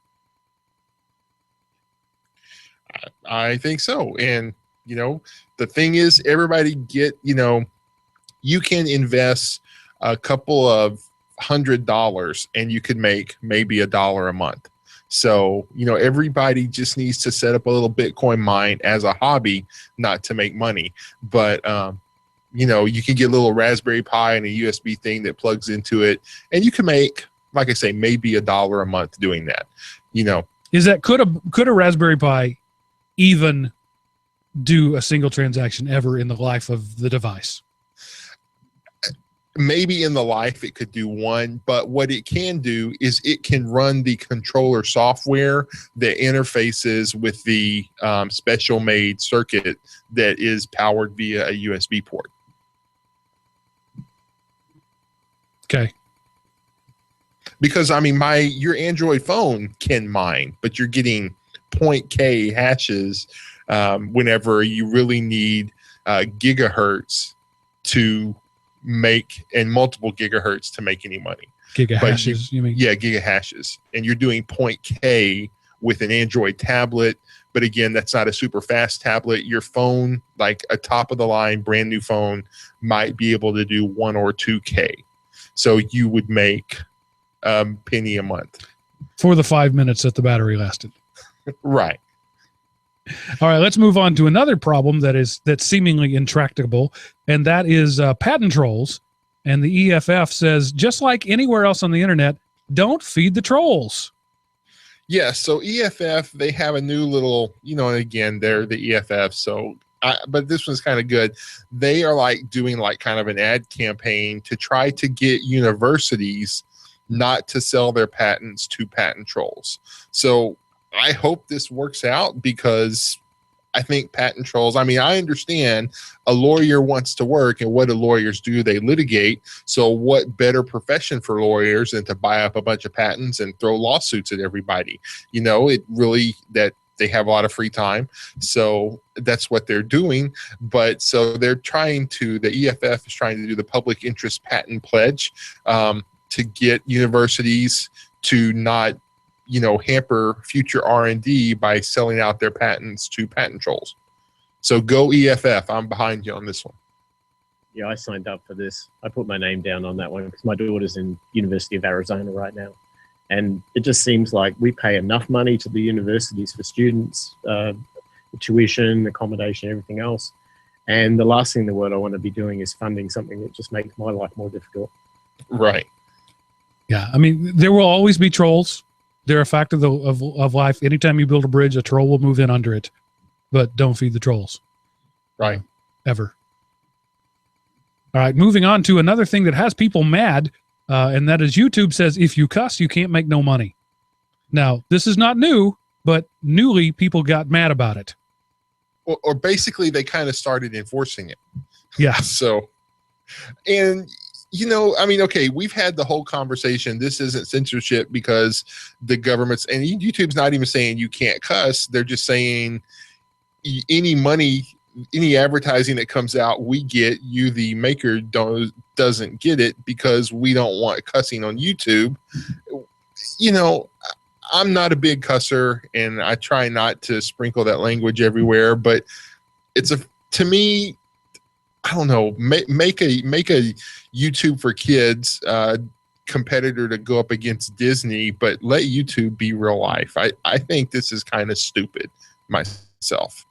And of course, again, it's their YouTube. They can do what they want to with it. In this article, Philip DeFranco, a popular YouTuber with 4.5 million subscribers, says, quote, by taking away monetization, it is a form of censorship. Yeah, no. I don't think it is, but again, it's YouTube's living room. This doesn't bother me. I mean, Seth, it's interesting that you think this is not necessarily a good thing. This doesn't bother me at all. This is, if you own the pipes, you get to define the rules, and it doesn't bother me. It's just a thing. Now, if I don't, maybe if my living came from YouTube videos, I'd feel differently about it. But currently, I just don't see this as a thing. Miles, break the tie for us. It's a thing for those that already have YouTube channels and hundreds of thousands of subscribers and are making a living off their shows, who have potentially over maybe the last couple of years made cussing a thing. It's just part of their way of doing their shows, and all of a sudden, to them, without warning, their advertising is being switched off on their videos. Hence, they're not monetizing anything on their content. However, they did sign up for terms of service, and they signed up to say, we reserve the right to control the monetization distribution that is YouTube, and don't cuss. But they want to cuss, so okay, fine. They want to cuss, but they're not going to make any money out of it, and that's what they're on about. They're not going to have their videos not being shown. They'll continue to show them. Their subscribers can continue to watch them, they're just not going to make any money out of it. And that's where the problem is. And they're saying, well, I'm not going to make videos if I'm not going to make any money. Well, is it really all about money in the first place with YouTube? I don't know. Well, for those people who use it to make money, it really is. But okay, here's the language from support.google.com/YouTube. Inappropriate language, including harassment, profanity, and vulgar language. So what is profanity? Is crap profanity? Some people would think so. So they tell you, they give you the category, but they don't give you what falls into that category. And so in order to make sure nothing you say is profane, you've got to use Sunday School 1950s approved language, because how close in the gray area can you get? And so it's one of those things. If they're going to enforce this, then they need to give you hard and fast rules of what is and isn't profane and vulgar. Well, you just said hard and fast, and that's profane. And so this ad can't be supported. Can't have ads. Sorry. Right. So that's my problem with it. What's interesting is this is Google. This is what Google always does. They threw a Python script at it, and somebody tweaked a line of code in the Python script, and it started rejecting more than normal. And so this made people mad. And so, if you don't know what obscenity is, how can you tell a Python script what obscenity is? So I accept that point, Seth, that you don't know what it is. But also, they're calling it advertiser friendly. Shouldn't the advertisers get to make that call?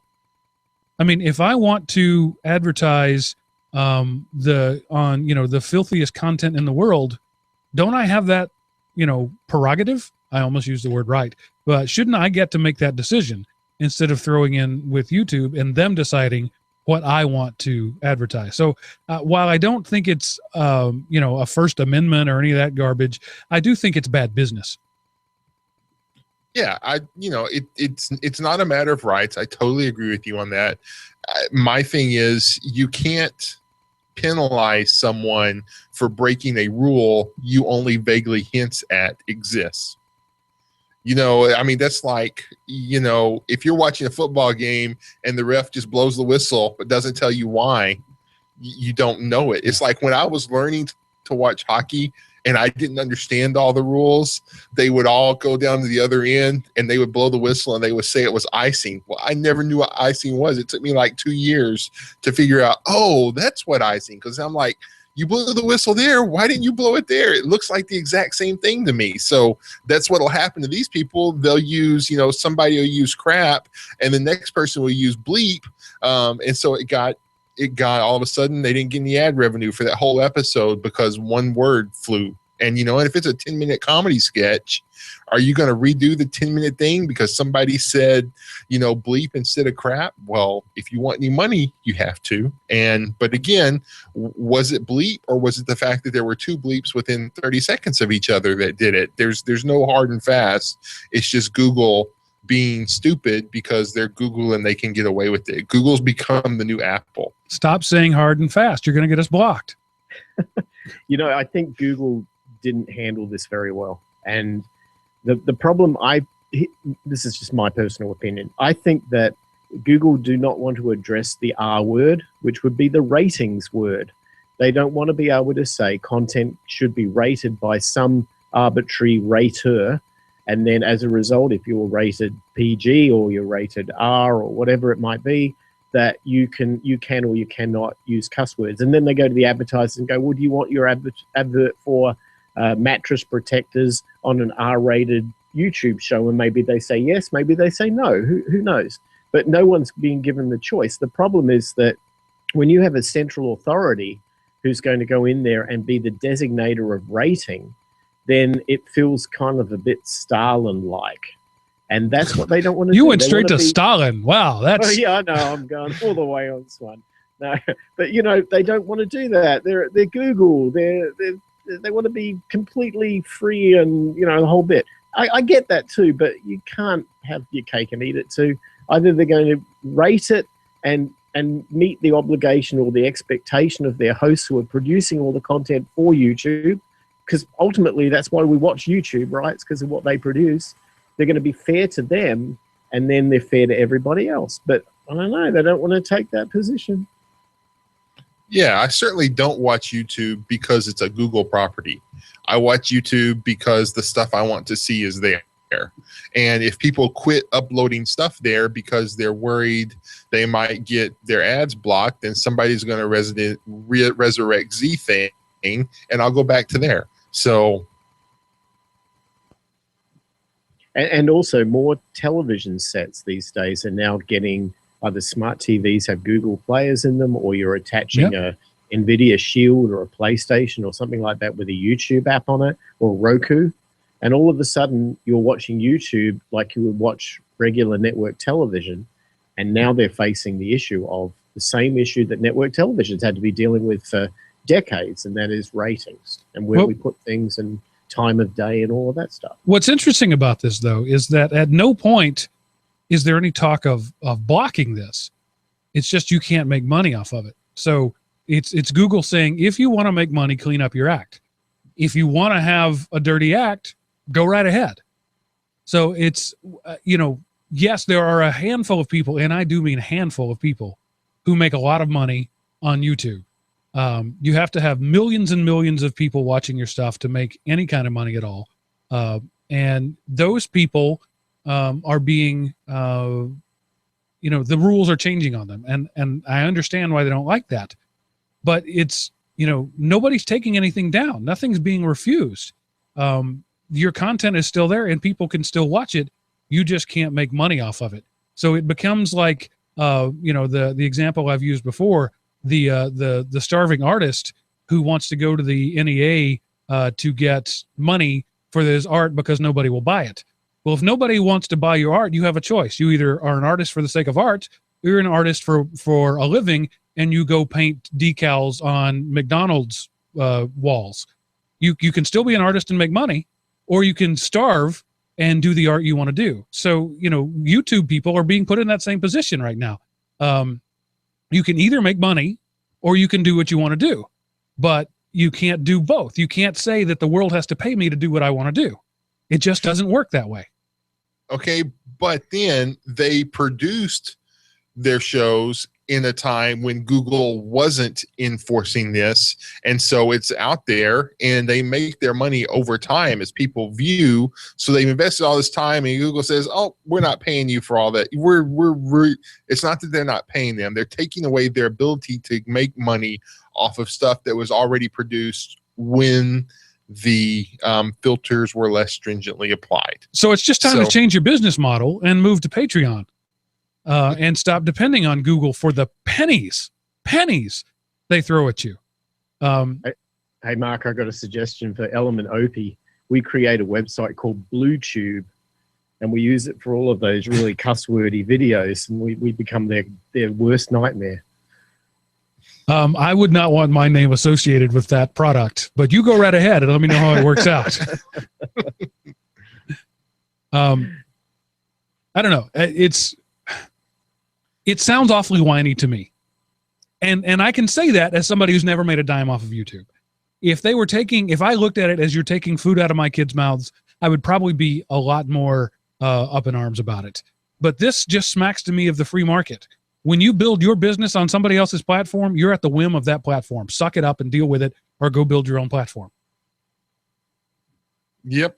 So, I mean, what'll happen is somebody will go to somewhere else where this code isn't.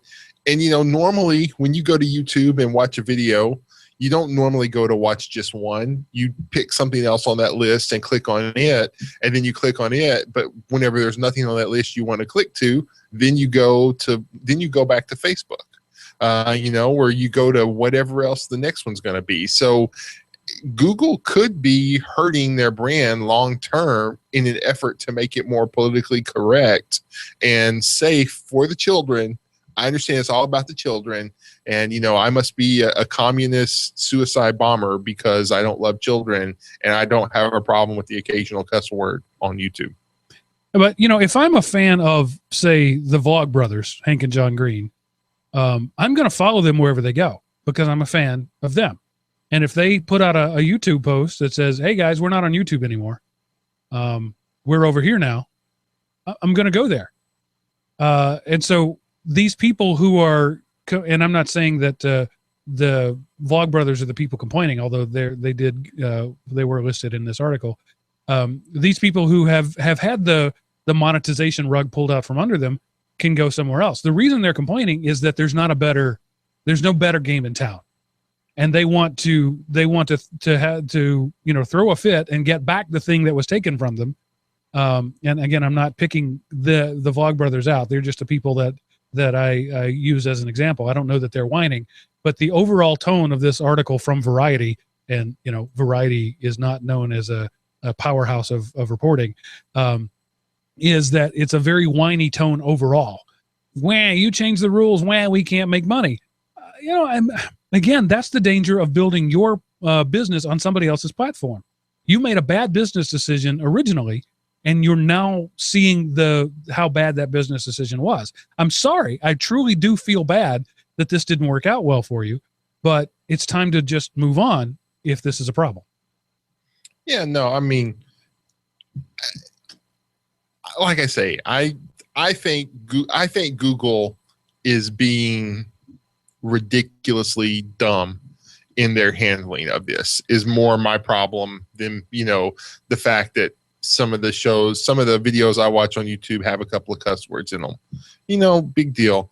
To me, it's just kind of like, imagine if a network picked up a show, said, hey, we're renewing this show for the season, and between the time the show wrapped and it started to air, they changed the guidelines of what was permissible on TV. They invested in, the network investing millions of dollars. All of a sudden they can't show it. Well, I mean, these people aren't investing millions of dollars, but they've invested significant resources of time, money, energy. And all of a sudden the rules have changed right out from under them. Google could have said on this date, we're going to start, or something like that, rather than just saying, oh, by the way, we started last week doing something and you might notice you're not making any money now. Okay. You might want to change it. I'm gonna call a little bit of BS on that, because I agreed to as a person who puts stuff on YouTube, I agreed to those terms. And I can't now get mad that they're enforcing the thing that I already agreed to. I understand, but they weren't enforcing it before. But I agreed that it was okay that they did. Yeah. So, like I said, I just think Google handled it very dumbly. Okay, I don't disagree with that. Yeah. I can stipulate that Google makes bad business decisions on a regular basis. This technology that we're using for this show, Google Hangouts, is going away. Why? I don't know. It just is.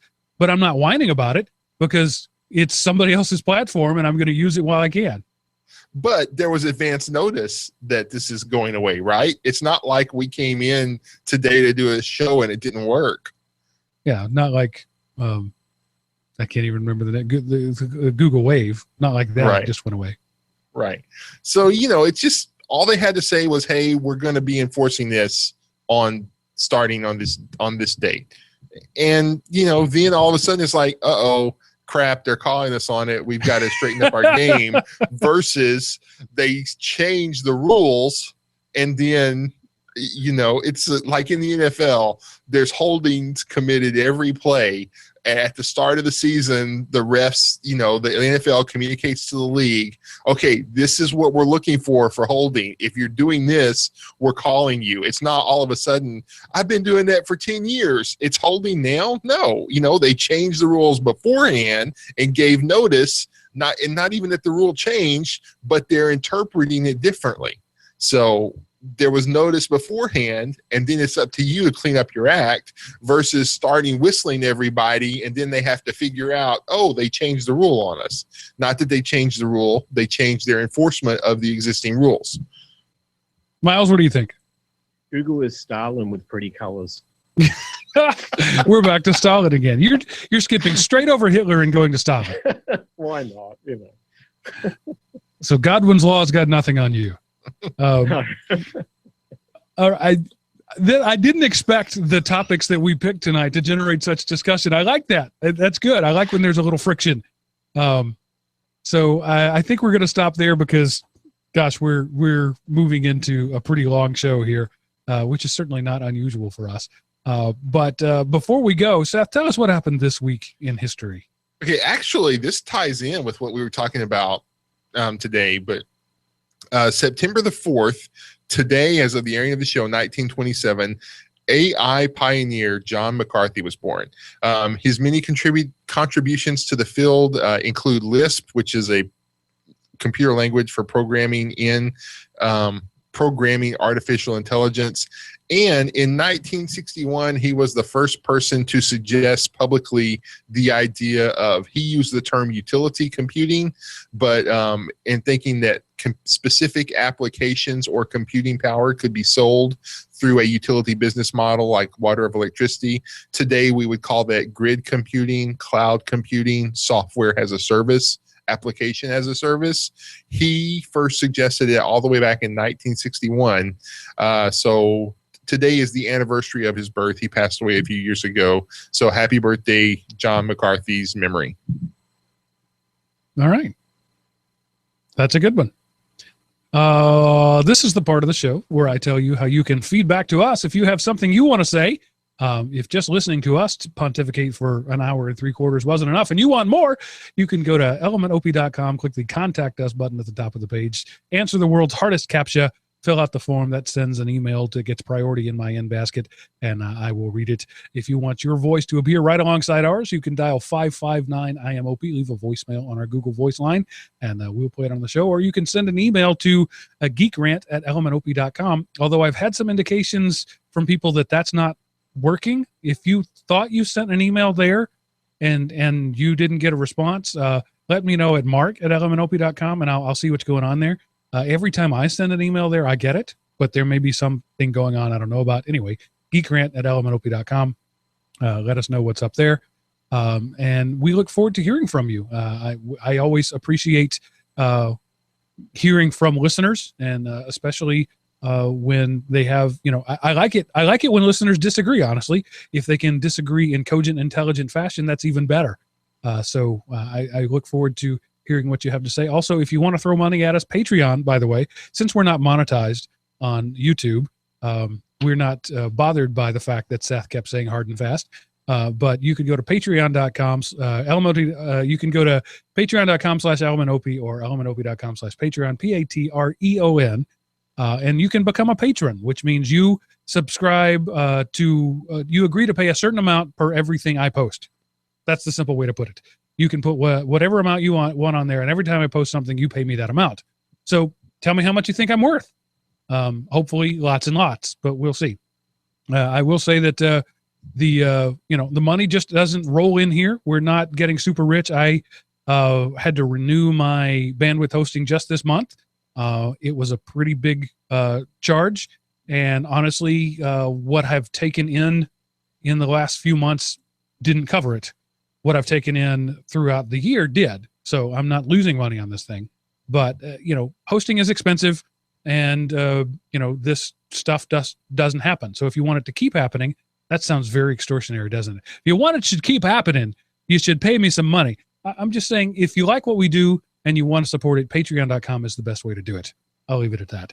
So Seth, now what do you have this week to lower my productivity so that you seem like a better hiring option? Okay, well, after last week's productivity crushing website, you have no idea. That's a great website, man. I love it. This one might actually help you a little bit, but it could cause problems if you're not careful. A good movie to watch.com. If you go there, you're presented with looking for a good movie to watch, but don't know what to watch. You can do random selection, best film, or all suggestions. You can do like Netflix, Amazon, Hulu. You can sort by genre, all best films on Netflix or Netflix. So this is just another way to determine or to paralyze your decision-making processes. A good movie to watch.com. So I clicked on the random button and I got A War, a Danish war drama that focuses on Commander Klaus Petersen as he leads a company of soldiers in modern-day Afghanistan while his wife at home in Denmark struggles to care for their 3 children. So it appears to be subtitled, not in English. So just, I don't know that that's something I would be interested in, but that apparently is a good movie to watch. Yeah, I did the same thing. I got The Violin from 2007. And let me tell you what it says about mood. I don't know if it knows something about me or not. Challenging, depressing, and shocking. So I probably won't be watching The Violin. I'm sorry. Yeah, I got The Fundamentals of Caring from 2016. So doesn't look like a movie I would be interested in either. Yeah. Well, I mean, Netflix tries to tell you stuff you're interested in. And if you're like me and you let your kids use your account on their tablets, they send me things like, here's a new TV show we think you'll like, Glittery Pony Puppies. No, my Netflix recommendations are so hosed right now. So this random good movie might be better than YouTube's or Netflix's recommendations. All right. I think that is the show, people. We appreciate you hanging out with us. Miles, great to have you here. Seth, as always, you are a scholar and a gentleman, and we appreciate it. And we'll see you next week because that ends this episode of the GeekRant. Later, taters.